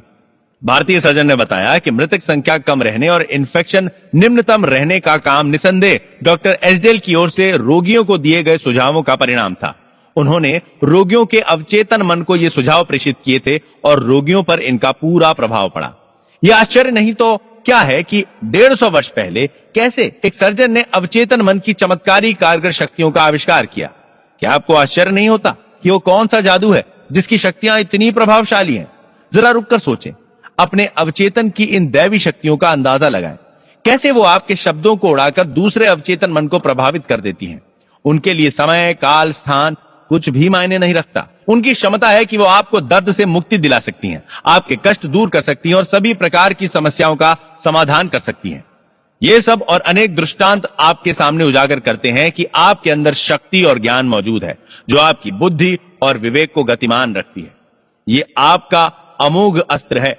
ये सब जानकर आपको हर्ष होना चाहिए और विश्वस्त होना चाहिए। आपके अवचेतन मन की शक्तियां अपार हैं। आपका अवचेतन आपके जीवन की पुस्तक है। जो विचार, आस्थाएं, विचारधाराएं, नियम, सिद्धांत और मत आप अपने अवचेतन मन में लिखते हैं, अंकित करते हैं या सुझाव देते हैं, वे परिस्थितियों, दशाओं और घटनाओं के आकार में आपके समक्ष प्रदर्शित हो जाते हैं। आप जो अंदर जाकर लिखते हैं वो बाहर अनुभव के रूप में आपको मिल जाता है। आपके जीवन के 2 पहलू हैं, उद्देश्य सूचक और विषय सूचक, दृश्य और अदृश्य, विचार और साकार। आपका मस्तिष्क आपके विचार प्राप्त करता है, जो आपके चेतन तार्किक मन का अंग है। जब आपका चेतन या उद्देशक सूचक मन विचार को पूर्णतः स्वीकार कर लेता है, वो उसे शौर्य नेटवर्क में भेजता है, जो आपके मन का मस्तिष्क है, जहां मासल बनकर वो आपके अनुभव में परिवर्तित हो जाता है। जैसा कि पहले कहा जा चुका है कि आपका अवचेतन मन विवाद नहीं कर सकता, वो वही करता है जिसे आप उस पर लिख देते हैं। वो आपका निर्णय या आपके चेतन मन के निर्णय को अंतिम मान लेता है। यही कारण है कि आप हमेशा अपने जीवन की पुस्तक में लिख रहे हैं, क्योंकि आपके विचार आपके अनुभव बनते जा रहे हैं। अमेरिका के प्रसिद्ध लेखक राल्फ वॉल्डो एमर्सन ने कहा है, व्यक्ति वही है जो वो दिन भर सोचता है। आपके अवचेतन पर जो अंकित होता है वो अभिव्यक्त हो जाता है। अमेरिकी मनोविज्ञान के पितामह विलियम जेम्स ने कहा है कि दुनिया को हिलाने की शक्ति आपके अवचेतन मन में है। आपका अवचेतन मन वो अद्भुत वस्तु है जिसके पास अनंत ज्ञान और असीमित विवेक है। इसका पोषण करने वाला एक छिपा हुआ झरना है, जिसे जीवन का सिद्धांत कहते हैं। जो कुछ आप अवचेतन मन पर अंकित करते हैं, अवचेतन मन उसे पूरा करने के लिए जमीन आसमान एक कर देता है। इसीलिए आपको इसमें सही और सकारात्मक विचार अंकित करने चाहिए। दुनिया में इतनी अशांति और दुख है क्योंकि लोग अपने चेतन और अवचेतन मन के आदान प्रदान को नहीं समझते। जब ये दोनों मिलकर और सहमत होकर पूर्ण शांति में आपस से तालमेल में काम करते हैं, तो आपको स्वास्थ्य, खुशी और आनंद प्राप्त होता है। जब चेतन और अवचेतन मिलकर सौहार्दपूर्वक शांति से काम करते हैं, तो कोई अनबन नहीं होती, कोई बीमारी नहीं होती। हेरमेस की मजार को बड़ी उम्मीदों और चमत्कार की आशा से खोदा गया था, क्योंकि लोगों को विश्वास था कि उसमें सदियों के महान रहस्य छुपे होंगे। किंतु रहस्य जैसा अंदर था वैसा ही बाहर था, वैसा ही नीचे था। दूसरे शब्दों में, आपके अवचेतन मन में जो अंकित है वही आकाश पर अंकित है। इसी सत्य का उपदेश मोसेस, जीसस, बुद्ध, जोरास्तर और हर युग के महान ऋषि मुनियों ने दिया है। जो भी सत्य आप विषय के अनुरूप स्वीकार करते हैं, वो परिस्थितियां, अनुभवों और धारणाओं में मूर्त रूप में प्रकट होता है। शांति और उद्गारों का संतुलन होना चाहिए। जैसा परलोक में है वैसा ही पृथ्वी में है। जैसे परलोक यानी आपके मन में है, वैसे ही पृथ्वी यानी आपके शरीर और उसके आसपास के वातावरण में है। यही जीवन का सबसे बड़ा नियम है। आप प्रकृति के संपूर्ण क्षेत्र में कर्म और उसके फल का नियम पाएंगे। इन दोनों का संतुलन होना चाहिए, तब जाकर सौहार्द और सामंजस्य बनता है। आप इस जीवन में इसीलिए आए हैं ताकि आपके भीतर जीवन का नियम आप में एक लय और मृदुलता से समावेश होता रहे। जितना आए उतना जाए, दोनों बराबर हैं। अंकन और अभिव्यक्ति बराबर होनी चाहिए। अपनी सारी निराशा आपके अपूर्ण विचारों के कारण है जो पूरे नहीं हो पाए। यदि आप नकारात्मक, विध्वंसात्मक और दूषित रूप से सोचते हैं तो ऐसे विचार विनाशकारी भावनाओं को जन्म देंगे जो बाहर जाकर रूप धारण करेंगे। ऐसी भावनाएं चूंकि नकारात्मक हैं, इसीलिए उनका रूप आघात, हृदय की बीमारी, तनाव और परेशानियां होती हैं। अब यह बताएं कि आपका अपने बारे में क्या विचार या एहसास है। आपका प्रत्येक अंग यह बता रहा है। आप अपनी जीवन शक्ति, आपका शरीर, आर्थिक स्तर, आपके दोस्त, सामाजिक स्तर, ये सब मिलाकर आप अपने व्यक्तित्व की छवि को देखते हैं। इसका सही अर्थ यह है कि आपके अवचेतन मन में जो अंकित है वही जीवन में अभिव्यक्त होता है। नकारात्मक विचार जो हम पाले रहते हैं वो हमें क्षति पहुंचाते हैं। कितनी बार आपने क्रोधित होकर, डरकर, ईर्ष्या करके या बदले की भावना रखकर अपने को नुकसान पहुंचाया है। ये जहरीले विचार हैं जो आपके मन में अड्डा जमा लेते हैं। जन्म से आपके अंदर ये विचार नहीं थे। अपने अवचेतन मन को जीवन देने वाले विचारों से भरें। इससे क्या होगा कि जो आपके नकारात्मक जहरीले विचार जो अड्डा जमाए बैठे हैं वे अंततः हमेशा के लिए बाहर निकल जाएंगे। इसके लिए आपको सतत प्रयास करना होगा। अवचेतन त्वचा रोग का उपचार करता है। इस संबंध में एक व्यक्तिगत उदाहरण उचित होगा जो यह साबित कर देगा कि अवचेतन मन में वास्तव में उपचार करने की शक्ति होती है। लगभग 40 साल पहले मुझे त्वचा रोग हो गया था, जिसे मैंने अपने अवचेतन मन की उपचार करने की शक्ति से ठीक कर लिया। मेरा रोग बढ़ गया था। मेडिकल उपचार असफल हो चुका था और रोग बढ़ता जा रहा था। गिरजाघर के पादरी ने, जिसे मनोविज्ञान का गहन अध्ययन था, बाइबल की 139वीं आयत का गूढ़ अर्थ समझाया। वो आयत इस प्रकार है।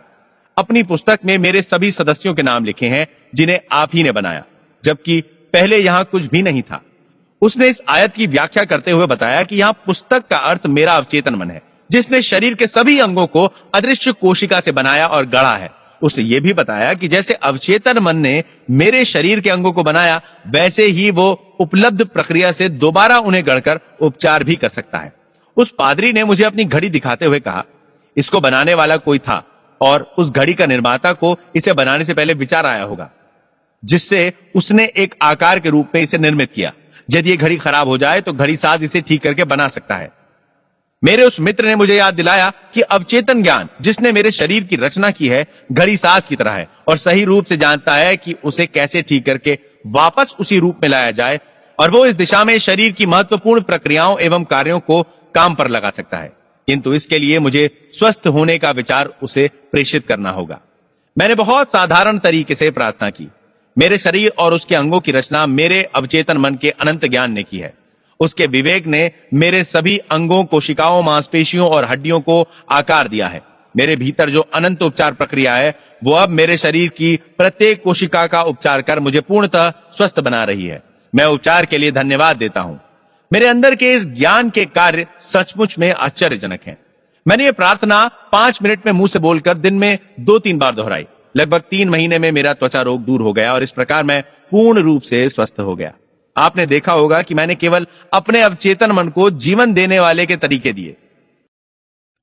भाग 8, सौंदर्य और संपूर्णता के सुझाव दिए और इस प्रकार अपने अवचेतन मन में बैठी नकारात्मक छवियों एवं नमूनों को बाहर निकाला, जिनकी वजह से मेरे शरीर में रोग उत्पन्न हुआ था।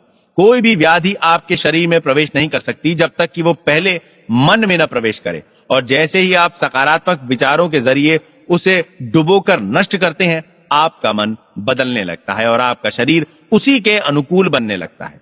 सभी प्रकार के उपचार का यही आधार है। आपके कार्य अद्भुत हैं और ये मेरी आत्मा, मेरा अवचेतन मन पूर्णतः समझता है। अवचेतन मन शरीर के सभी कार्यों को कैसे नियंत्रित करता है। जब आप जागते रहते हैं और जब आप बिस्तर पर सो जाते हैं, उस दौरान आपका अवचेतन मन कभी न थकने वाले माध्यम से आपके चेतन मन की सहायता के बगैर आपके शरीर के सभी अंगों को निरंतर चलाए रखता है। उदाहरण के लिए, जब आप सो रहे होते हैं, आपके दिल की धड़कन एक लयबद्ध रूप से चलती रहती है। फेफड़े अपना काम करते रहते हैं। आपकी सांसें अंदर बाहर चलायमान रहती हैं। ये सब वैसा ही चलता रहता है जैसा आपके जागे रहने में चलता है। आपका अवचेतन मन पाचन क्रिया, ग्रंथिमय स्त्राव तथा शरीर की अन्य अनेक रहस्यमय कार्यवाहियों को नियंत्रित करता है। चाहे आप सो रहे हो या जाग रहे हो, आपके सिर के बाल उगते रहते हैं। वैज्ञानिक हमें बताते हैं कि त्वचा से पसीना जागे रहने से ज्यादा सोते रहने में निकलता है। सोने के दौरान आपकी आंखें, कान और अन्य इंद्रियां सक्रिय रहती हैं। उदाहरण के लिए एक महान वैज्ञानिक को सोने के दौरान अपनी समस्याओं का समाधान मिला है। उन्होंने अपने समाधान सपने में देखे। कभी कभी आपका चेतन मन चिंता, व्याकुलता, भय और निराशा पैदा करके आपके हृदय, फेफड़े और पेट की सामान्य प्रक्रिया में बाधा उत्पन्न कर देता है। इस प्रकार के विचार आपके अवचेतन मन के व्यवस्थित संचालन में गतिरोध पैदा करते हैं। जब कभी आप मानसिक रूप से परेशान होते हैं तो सबसे बढ़िया उपाय यह है कि शांत हो जाएं, मन को धीरज दें और अपनी विचार प्रक्रिया पर विराम लगा दें। अपने अवचेतन मन से बात करें, उससे कहें कि वो शांतिपूर्वक दैवी नियम के अंतर्गत संयम बनाए रखें। आप देखेंगे कि आपके शरीर के सभी कार्य सामान्य हो गए हैं। याद रखें, आपको अपने अवचेतन मन को पूरे अधिकार और विश्वास के साथ कहना है।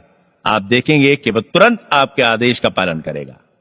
आपका अवचेतन मन किसी भी कीमत पर हमेशा आपके जीवन को बनाए रखना और आपको स्वस्थ रखना चाहता है। वो आपको अपने बच्चों से प्यार करने के लिए प्रेरित करता है, जो अपने आप में जीवन बनाए रखने की नैसर्गिक इच्छा का रूप है। मान लो गलती से आपने कोई बुरा खाद्य पदार्थ खा लिया है, आपका अवचेतन मन आपसे उल्टी करवा देगा, आप उसे उगल देंगे।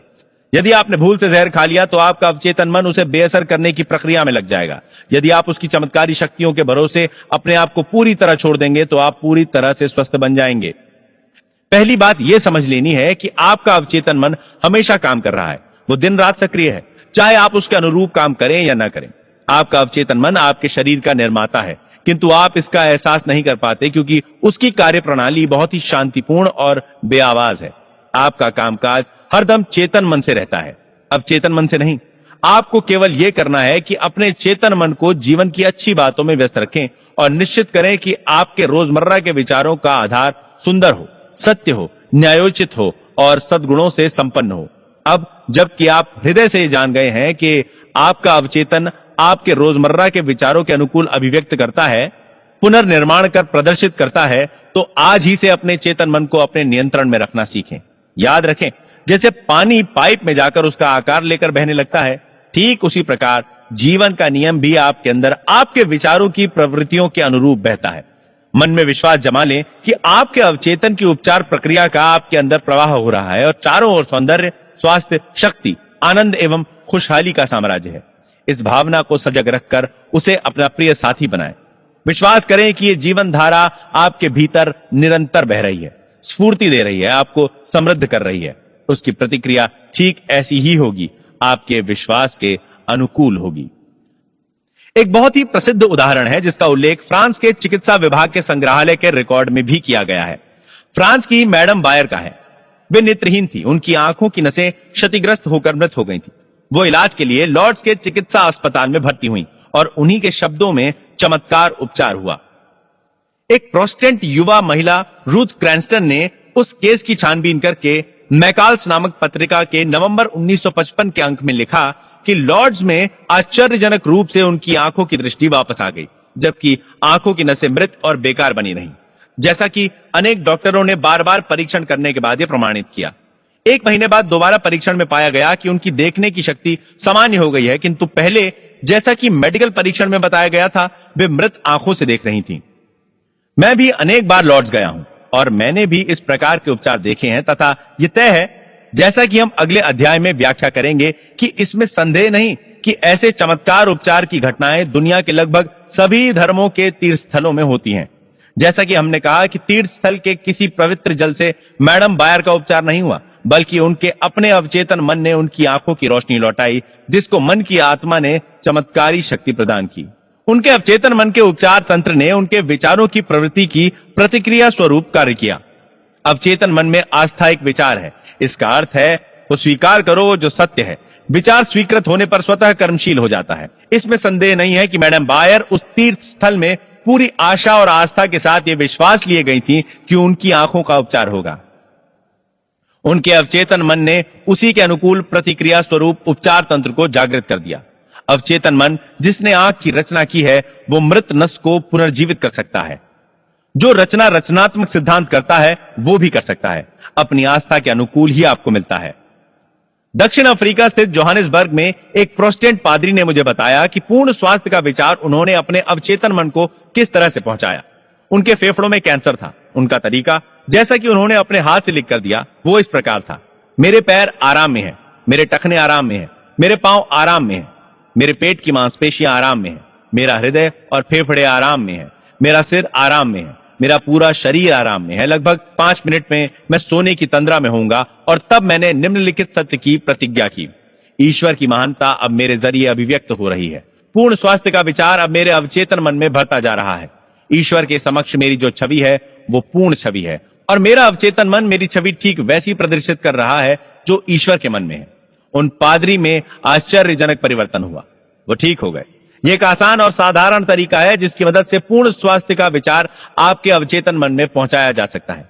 दूसरा तरीका अनुशासित अथवा वैज्ञानिक परिकल्पना है, जिसके माध्यम से पूर्ण स्वास्थ्य का संदेश अवचेतन मन में पहुंचाया जा सकता है।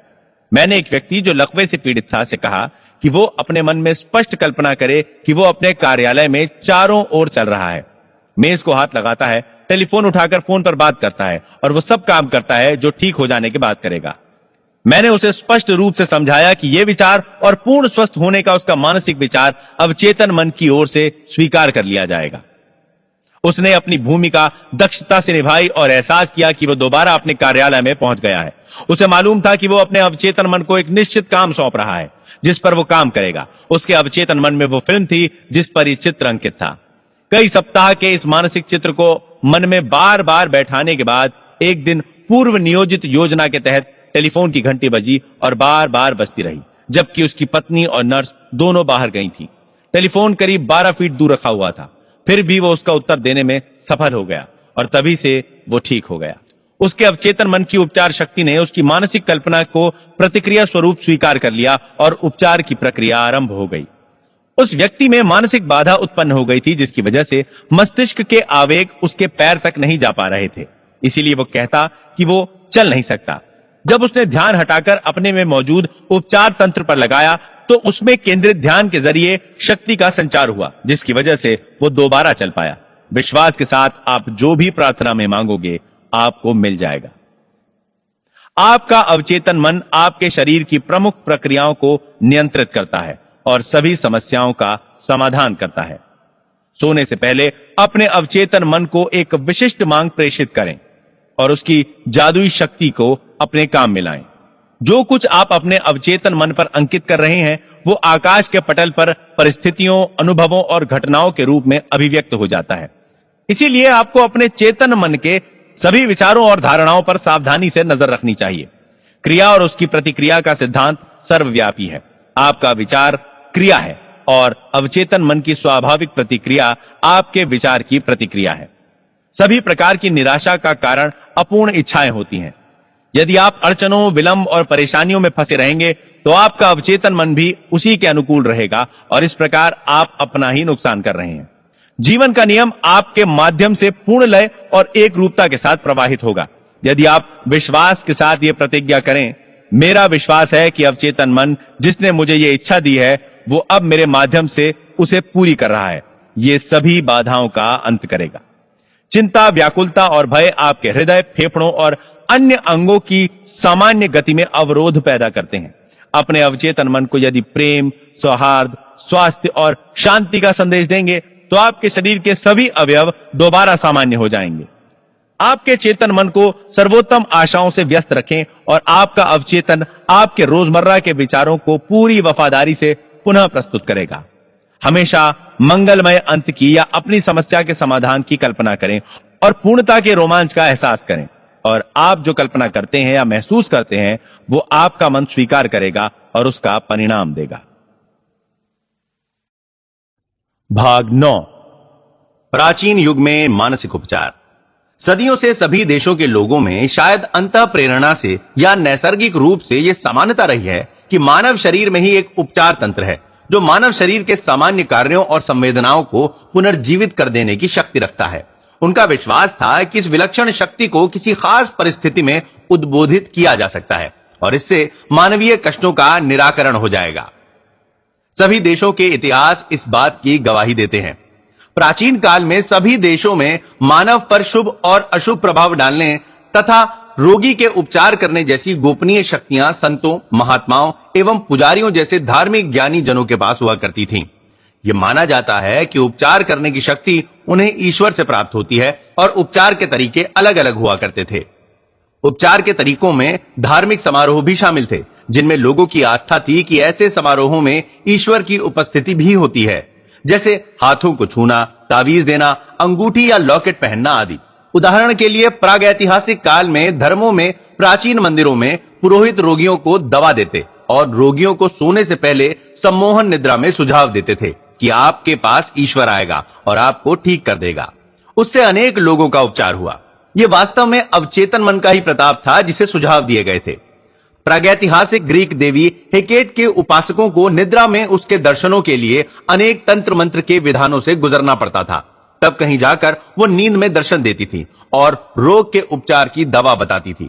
दवा भी विकृत थी, जैसे कि छिपकलियों की लार और खुशबूदार गोंद को मिलाकर अर्ध चंद्रमा की रात में खुले आकाश के नीचे पीसकर लेप बनाओ। जो भी हो, इससे अनेक रोगियों का उपचार हुआ करता था। स्पष्ट है, इन विचित्र तरीकों में भी रोगी के अवचेतन मन को दिए गए सुझावों और उसे स्वीकार करके रोगी की कल्पना शक्ति को बलवती बनाकर उपचार करने को प्रदर्शित किया गया है। वस्तुतः ऐसे भी उपचारों में रोगी का अवचेतन मन ही उपचार करने वाला होता है। सभी युगों में यह देखा गया है कि इन अनधिकृत उपचारकों ने अभूतपूर्व सफलता पाई है, जहां अधिकृत उपचारक असफल हो गए हैं। यह बड़ी विचित्र बात है और सोचने पर मजबूर करती है। विभिन्न देशों में ये अनधिकृत उपचारक कैसे उपचार करते हैं? इसका सीधा उत्तर रोगियों का उपचारक पर अंधविश्वास है, जिसके माध्यम से उसके अवचेतन मन में मौजूद उपचार शक्ति काम करने लगती है। अनेक उपचार के माध्यम और तरीके इतने विचित्र और आश्चर्यजनक होते हैं जो रोगी की कल्पना शक्ति को इतना प्रेरित कर देते हैं कि रोगी भावनाओं के सागर में डूब जाता है। ऐसे में स्वास्थ्य के सुझावों को रोगी का चेतन और अवचेतन मन दोनों स्वीकार कर लेते हैं। इसकी व्याख्या अगले अध्याय में की जाएगी। अवचेतन मन के प्रयोगों का बाइबल में उल्लेख। जो इच्छाएं आप करते हैं, जब आप उनके लिए प्रार्थना करते हैं और अंधविश्वास करते हैं कि वे पूरी होंगी, तो वो आपको प्राप्त होंगी। इन पंक्तियों पर ध्यान दीजिए, समय और काल पर ध्यान दीजिए। प्रेरित लेखक कहता है कि इस बात पर विश्वास कीजिए और सच मानिए कि हमारी इच्छा पूरी हो गई है या कि पहले ही पूरी हो चुकी है और इसका अनुभव भविष्य में मिलने जा रहा है। इस तकनीक की सफलता दृढ़ विश्वास पर निर्भर करती है कि विचार, धारणा, चित्र मन में पहले ही बन चुका है। मन के साम्राज्य में किसी वस्तु के तत्व का होना तभी हो सकता है जब यह सोचा जाए कि वो वास्तव में वहां मौजूद है। यहां कुछ रहस्यमय शब्दों में संक्षिप्त और विशिष्ट निर्देशन दिया जा रहा है कि अवचेतन मन में आप अपना मनचाहा विचार अंकित करने के लिए कैसे रचनात्मक शक्ति का प्रयोग करेंगे। आपका विचार, योजना या उद्देश्य उतना ही सत्य है जितना कि आपका हाथ या हृदय है। बाइबल की तकनीक का अनुसरण करने के लिए आप तमाम दुखदाई एवं शांति पहुंचाने वाले विचारों की आशंकाओं, परिस्थितियों या अन्य विचारों को अपने मन से पूर्ण जड़मूल से निकाल दें। आप नए सिरे से एक बीज का रोपण कर रहे हैं। यदि आप उसे बिना किसी छेड़छाड़ के ज्यों का त्यों छोड़ देंगे तो निश्चित रूप से उसमें अंकुर फूटेगा। बुनियादी रूप से आस्था है जिस पर जीसस ने जोर दिया था। बाइबल में आप बार बार यही पढ़ते हैं, आपके विश्वास के अनुरूप ही आपको फल मिलता है। यदि आप विशेष प्रकार के बीज बोते हैं तो आपको यकीन होता है कि पौधा उसी प्रकार का पैदा होगा। बीज पर विश्वास करने का यही तरीका है। विकास का या खेती का भी नियम है, बीज का पौधा वही होगा जिसका वो बीज है। बाइबल में विश्वास या आस्था को जीवन का नियम, मन का व्यवहार, एक दृढ़ निश्चय कहा गया। ये जानते हुए कि जिस विचार को आप चेतन मन में पूर्णतः स्वीकार कर लेंगे वो अवचेतन मन में जाकर फलीभूत होता है। आस्था एक मायने में उसको सच स्वीकार करना है जिसे आपका तर्क और आपका विवेक इनकार कर रहा है। जैसे चेतन मन के छोटे मोटे तर्कों और वितर्कों आदि को बाहर करके अपने अवचेतन मन की आंतरिक शक्ति पर पूर्ण भरोसा करना आस्था है। बाइबल की तकनीक का एक अभूतपूर्व दृष्टांत मैथ्यू में दिया गया है। और जब वो घर में आया, अंधे लोग उसके पास आए तथा जीसस ने कहा, विश्वास करो कि आप ये कर सकते हो। उन्होंने उससे कहा, हां प्रभु। तब उसने उनकी आंखों को यह कहते हुए छुआ, अपनी आस्था के अनुकूल हो, और उनकी आंखें खुल गईं और जीसस ने आदेश दिया कि कोई ये जान न पाए। अपनी आस्था के अनुकूल हो, इन शब्दों में आप देख सकते हैं कि जीसस वास्तव में अंधे व्यक्ति के अवचेतन मन से सहयोग की प्रार्थना कर रहे थे। उनकी आस्था ही उनकी सबसे बड़ी आशा थी। उनकी आंतरिक भावना, उनका आत्मिक विश्वास था कि कुछ चमत्कार होगा, उनकी प्रार्थना का फल मिलेगा, और वही हुआ। दुनिया भर के सभी धर्मों में उपचार की यही तकनीक सदियों से मानी जाती आई है। कोई ये जान ना पाए शब्दों में जीसस उन उपचारित लोगों की ताकीद कर रहे थे। रोगियों को अपने उपचार के बारे में चर्चा नहीं करनी चाहिए, क्योंकि वे अविश्वास के पात्र माने जाएंगे। इससे वे उस लाभ से वंचित हो सकते हैं जो जीसस ने उनके अवचेतन मन के भय, संदेह और व्याकुलता को अपने पास जमा करके उन्हें दिया, क्योंकि उन्होंने अधिकार और शक्ति से मलेच्छ आत्माओं को आदेश दिया और वे बाहर आ गईं। जब रोगी जीसस के पास ठीक होने को आए तो वे अपनी आस्था तथा अपने अवचेतन मन की उपचार शक्ति की समझ दोनों से ठीक हुए। उन्होंने जो कहा वो उसने अपने अंतर्मन में सच मानकर कहा। वो और जो लोग सहायता मांग रहे थे दोनों सार्वभौमिक सत्य में एकाकार हो गए, और उसके शांत अंतर्यामी ज्ञान तथा उपचार शक्ति के विश्वास ने रोगी के अवचेतन मन में बसे नकारात्मक व विध्वंसकारी विचारों को बदल दिया। रोग से मुक्ति आंतरिक मानसिक परिवर्तन का स्वाभाविक परिणाम थी। उसका आदेश रोगियों के अवचेतन मन से प्रार्थना थी, जिसके साथ था ज्ञान, भावना और अवचेतन मन को उसकी ओर से दिए गए आदेश की प्रतिक्रिया पर संपूर्ण विश्वास। दुनिया के विभिन्न धार्मिक स्थलों पर हुए चमत्कार। यह एक स्थापित सत्य है कि विश्व भर में विभिन्न धार्मिक स्थलों पर ऐसे उपचार हुए हैं, जैसे जापान, भारत, यूरोप तथा अमेरिका। मैंने जापान के अनेक धार्मिक स्थलों को देखा है। दियाबुत्सु में भगवान बुद्ध की विशाल कांस्य प्रतिमा है, जिसमें बुद्ध दोनों हाथ जोड़कर बैठे हैं और उनके मुख पर प्रकाश दीप्तिमान होकर जगमगा रहा है। उस प्रतिमा की ऊंचाई 42 फीट है और वो बुद्ध महान के नाम से विख्यात है। यहां मैंने बूढ़े और जवानों को प्रार्थना करते देखा है। उपासक यहां मोमबत्तियां जला रहे थे। गाइड ने मुझे एक युवती की प्रार्थना का अर्थ समझाया, जो 2 संतरों का भोग लगाकर झुकी हुई खड़ी थी। उसने मोमबत्ती भी जलाई। गाइड ने बताया कि उसकी आवाज गायब हो गई थी और उस तीर्थ स्थल पर आने के बाद उसकी आवाज लौट आई। वो बुद्ध को अपनी आवाज के लिए धन्यवाद दे रही थी। उसके मन में आस्था थी कि उसकी गाने वाली सुरीली आवाज फिर से लौट आएगी, यदि वो कुछ औपचारिकता निभाए और उपवास रखे तथा कुछ विशिष्ट भेंट अर्पित करे। इन सब से उसमें विश्वास और आशा ने जन्म लिया, जिससे प्रेरित होकर उसके मन में आस्था उत्पन्न हो गई। कल्पना एवं आस्था के एक और उदाहरण के रूप में मैं अपने मित्र के बारे में बताता हूं, जो तपेदिक का रोगी था।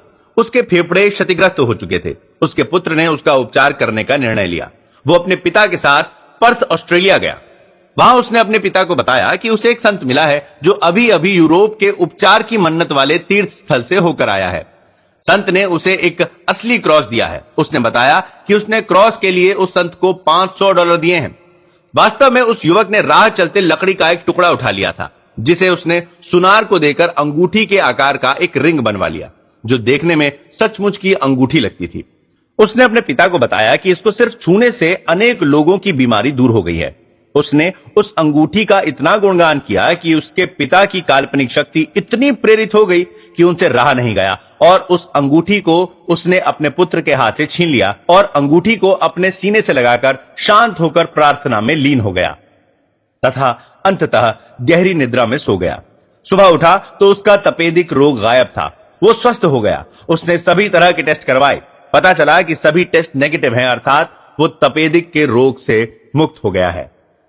अब आप अच्छी तरह से जानते हैं कि वह लकड़ी का एक टुकड़ा नहीं था जिसे उसने रास्ते से उठा लिया था, बल्कि वो उसकी गहन कल्पना शक्ति सहित रोग मुक्त होने की आशा, विश्वास और उत्कंठा थी। कल्पना और रोगी के विश्वास ने रोग का उपचार कर दिया। पिता को अपने पुत्र की चाल का पता कभी नहीं चला। अगर पता चलता तो संभवतः रोग दोबारा हो सकता था। वो पूर्ण स्वस्थ हो गया तथा 15 वर्ष और जीकर 89 वर्ष की आयु में उसने इस दुनिया से विदा ली। भाग 10, उपचार का एक सत्यव्यापी सिद्धांत। यह एक जाना माना सत्य है कि उपचार के विभिन्न तंत्रों से अपने अपने तरीकों से आश्चर्यजनक उपचार होते रहे हैं। इन सब के सार तत्व में यह सिद्ध होता है कि कहीं कोई परम सिद्धांत है जो सभी तरीकों में इस्तेमाल किया जाता है, और वो है अवचेतन मन, जो सभी उपचारों की आधारशिला है। अब समय आ गया है कि आपके ध्यान को एक बार फिर निम्नलिखित आधारभूत सत्यों की ओर आकृष्ट किया जाए। पहला सत्य, आप जो भी काम करते हैं वो 2 भागों में विभक्त होकर किए जाते हैं, एक चेतन मन की ओर से दूसरे अवचेतन मन की ओर से। दूसरा सत्य, आपके अवचेतन मन का रुझान हमेशा सुझाव की शक्ति के प्रति होता है। इसके अतिरिक्त आपके अवचेतन मन का आपके शरीर के कार्यों, दशाओं और संभावनाओं पर पूरा नियंत्रण होता है। मैं अब विश्वास के साथ कह सकता हूं कि इस पुस्तक के पाठक इस सच्चाई को भलीभांति जान चुके हैं कि सभी प्रकार की बीमारियों के लक्षणों को मानसिक तंद्रा में दिए गए सुझावों के जरिए प्रभावित किया जा सकता है। उदाहरण के लिए, मानसिक तंद्रा में रोगी का तापमान बढ़ जाता है, उसका मुंह लाल हो सकता है या सर्दी से उसके शरीर में कपकपी हो सकती है, यदि उसे उसी प्रकार के सुझाव दिए जाएं। प्रयोग के लिए आप एक व्यक्ति को सुझाव दे सकते हैं कि उसे लकवा मार गया है और वो चल नहीं सकता। आप देखेंगे कि वह सचमुच में नहीं चल पा रहा है। प्रदर्शन के लिए तंद्रा में आप रोगी की नाक के पास कप में ठंडा पानी ले जाकर कह सकते हैं, देखो इसमें गोल मिर्च है, सूंघ कर देखो। वो छींकने लगेगा। क्या कारण है कि उसको एकाएक छींक आ गई?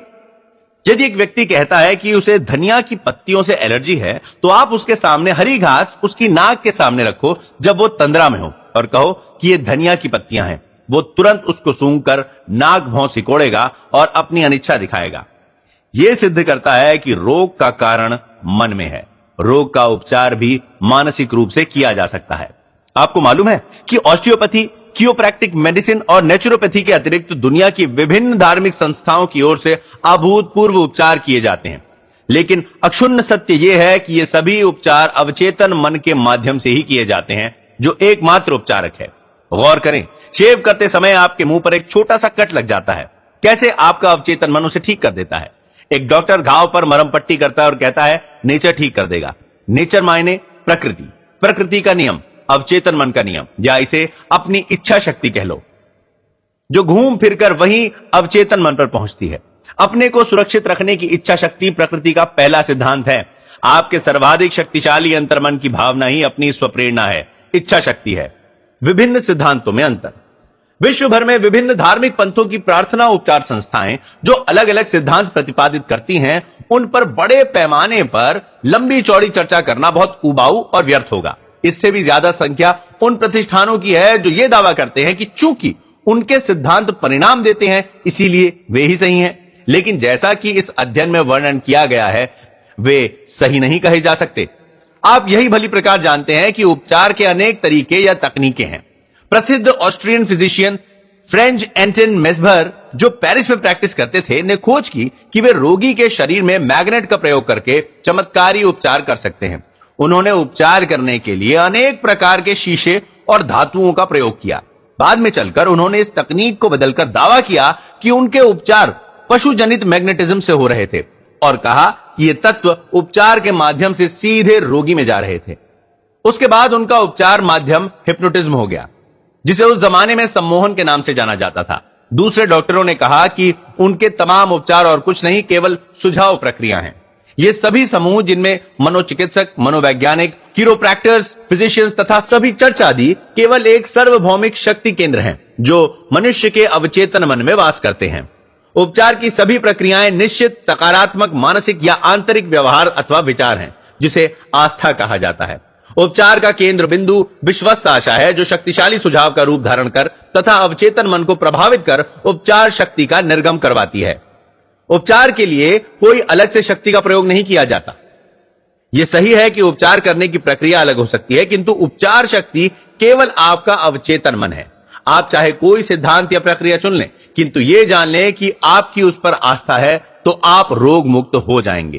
प्रसिद्ध स्विस अल्केमिस्ट तथा फिजिशियन, जो सन 1493 से लेकर 1541 तक जीवित रहे, अपने समय के प्रमुख उपचारक थे। उन्होंने जो कहा था वो आज एक वैज्ञानिक सत्य माना जाता है। उन्होंने कहा था, मानव विश्वास की वस्तु वास्तविक हो या काल्पनिक, आपको परिणाम एक जैसा ही मिलेगा। जैसे यदि मेरा विश्वास सेंट पीटर की प्रतिमा पर वैसा ही है जैसा स्वयं सेंट पीटर पर होना चाहिए, तो मुझे वही परिणाम मिलेगा जैसा मुझे सेंट पीटर पर विश्वास करने पर मिलता। लेकिन यह अंधविश्वास है। आस्था चाहे जो हो चमत्कार करती है, और चाहे सच हो या झूठ, वो हमेशा वही चमत्कार करेगी।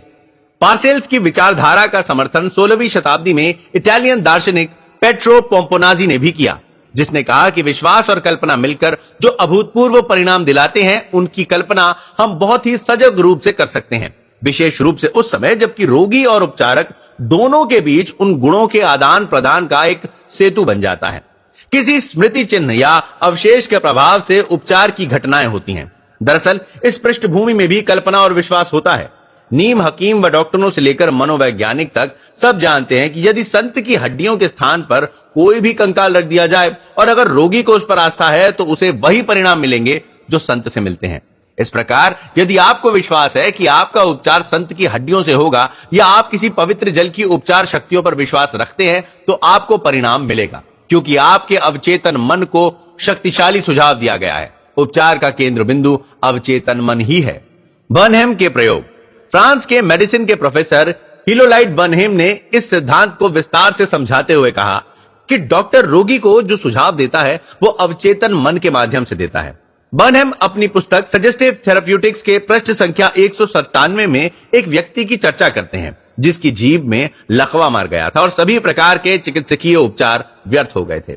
उसके डॉक्टर ने रोगी को बताया कि उसके पास एक नया यंत्र है जिससे उसे विश्वास है कि उसका इलाज हो जाएगा। डॉक्टर ने पॉकेट थर्मामीटर रोगी के मुंह से लगा दिया। रोगी ने उस नए यंत्र की कल्पना की जो उसे ठीक करने के लिए लगाया गया था। कुछ ही मिनटों में वो खुशी से चिल्ला उठा कि उसकी जीभ फिर से चलने लगी है। बर्नहेम ने बताया कि हमारे अन्य मामलों में भी यही तथ्य मिलेगा। एक युवती मेरे कार्यालय में आई। उसने लिखकर बताया कि पिछले 4 सप्ताह से उसकी आवाज बंद हो गई है। मैंने जांच में सही पाया। मैंने उसे बताया कि गुम हुई आवाज कभी कभी बिजली के प्रयोग से लौट आती है और यह तरकीब आसानी से सुझाव के प्रभाव से भी की जा सकती है। मैंने बिजली का वो अपरेटस मंगवाया और उसके स्विच को दबाकर उसके पास खिसकाया। मैंने कहा, अब आप जोर से बोल सकती हो। मैंने उसे ए अक्षर दिखाया, फिर बी और बाद में मारिया। वो धीरे धीरे बोलने लगी। गुम हुई आवाज लौट आई। यहां बर्नहेम ने रोगी की आस्था और आशा की शक्ति को दर्शाया है जो अवचेतन मन को शक्तिशाली सुझाव देने का काम करती है। सुझाव से फोड़ा पैदा करना। बर्नहेम ने कहा कि उसने एक रोगी के गले के पीछे एक डाक टिकट लगाकर उसे यह सुझाव दिया कि उसके गले के पीछे एक फोड़ा पैदा हो गया है। रोगी सच में समझने लगा कि फोड़ा हो गया है। डॉक्टरों के अनेक सुझावों से यह साबित हो चुका है और इसमें कोई शक या शुभा नहीं है कि रोगी को जबानी सुझावों से उसमें रचनात्मक परिवर्तन किया जा सकता है। रक्तिम अंकन का कारण। मनोवैज्ञानिक हडसन अपनी पुस्तक लॉ ऑफ साइकिक फिनोमिना के पृष्ठ 153 पर लिखते हैं कि किन्हीं रोगियों में रक्तस्राव और रक्तिम अंकन भी सुझावों की मदद से किया जा सकता है। डॉक्टर एम बोरू ने अपने एक रोगी को सम्मोहन की दशा में ले जाकर निम्न सुझाव दिए। आज शाम को 4 बजे सम्मोहन क्रिया के पश्चात आप मेरे कार्यालय में आओगे। कुर्सी पर बैठोगे, अपने दोनों बाजुओं को सीने पर रखोगे और आपकी नाक से खून निकलने लगेगा। निर्देशित समय पर रोगी ने वही किया जो कहा गया था। रक्त की बूंदें उसकी नाक से गिरी। एक अन्य दृष्टांत में उसी डॉक्टर ने एक रोगी के दोनों भुजाओं में बिना धार वाले एक यंत्र से उसका नाम लिख दिया। बाद में वो रोगी जब सम्मोहन निद्रा में था तो डॉक्टर ने कहा, आज शाम 4 बजे आप सोने जाओगे और आपकी बाजुओं में उन लाइनों में रक्त उभरने लगेगा जो मैंने तुम्हारी बाजुओं में बनाई हैं और आपका नाम दिखने लगेगा। 4 बजे उस पर नजर रखी गई। वो नींद में सो गया। उसके दाएं बाजू में रक्त था और उसमें उसका नाम चमकने लगा और 2 जगह रक्त भी निकल आया। नाम के अक्षर कई महीने तक बाजू पर दिखाई देते रहे। यह तथ्य 2 बुनियादी विचारों के सत्य को प्रतिष्ठित करता है जिनकी चर्चा पहले भी की जा चुकी है। पहला, अवचेतन मन का रुझान सदैव सुझावों की शक्तियों के प्रति होता है और दूसरा, अवचेतन मन का पूरा नियंत्रण शरीर के सभी कार्यों, संवेदनाओं और दशाओं एवं परिस्थितियों पर होता है। सभी प्रदर्शित उदाहरणों में जो भी नाटकीय घटनाएं वर्णित की गई हैं उनका प्रमुख कारण सुझाव रहा है और यही सार तत्व भी है कि जैसा मनुष्य हृदय में सोचता है वैसा ही वो है। उपचार बिंदुओं का पुनरावलोकन। अपने को बराबर याद दिलाते रहें कि उपचार शक्ति आपके अपने अवचेतन मन में मौजूद है। यह जान लें कि आस्था जीवन में बोया जाने वाला एक बीज है। जैसा बीज डालोगे उसका फल वैसा ही होगा। अपने मन में बीज की बुआई करो और उसमें आशा का पानी एवं खाद डालो, फिर देखें वैसा ही फल मिलेगा जिसकी आशा आपने की थी। आपके मन में पुस्तक के लिए जो विचार हैं, जो नया आविष्कार है या नाटक है, वो आपके मन का सच है। अपनी विचार योजना या आविष्कार की वास्तविकता पर विश्वास करो। जैसे ही विश्वास करोगे वो आपका हो जाएगा। दूसरे के लिए प्रार्थना करते समय यह जान लें कि आपके अंदर के मन की संपूर्णता, सौंदर्य और सही रूप देने की क्षमता दूसरे व्यक्ति के अवचेतन मन के नकारात्मक विचारों को बदलकर अभूतपूर्व परिणाम दे सकती है। विभिन्न धार्मिक स्थलों के चमत्कारी उपचारों के बारे में जो आपने सुना है वो काल्पनिक और अंधविश्वासों के कारण हुए हैं, जो अवचेतन मन के कहने पर उपचार शक्ति को निर्गित करता है। सभी रोगों का उद्गम मन से होता है। शरीर पर रोग का प्रभाव तब तक नहीं होता जब तक मन में उसके लिए हरी झंडी नहीं मिल जाती। सम्मोहन के सुझावों से आपके शरीर में किसी भी रोग के लक्षण पैदा किए जा सकते हैं। यह सिद्ध करता है कि आपके विचार कितने शक्तिशाली हैं। उपचार का केवल एक तरीका है और वो है आस्था। उपचार शक्ति केवल एक है और वो आपका अवचेतन मन है। आपके लक्ष्य की आस्था वास्तविक हो या नकली, आपको परिणाम मिलेंगे। आपका अवचेतन मन आपके मन के विचारों को प्रकट करता है। अपनी आस्था को अपने मन का विचार समझें और बस इतना ही पर्याप्त है।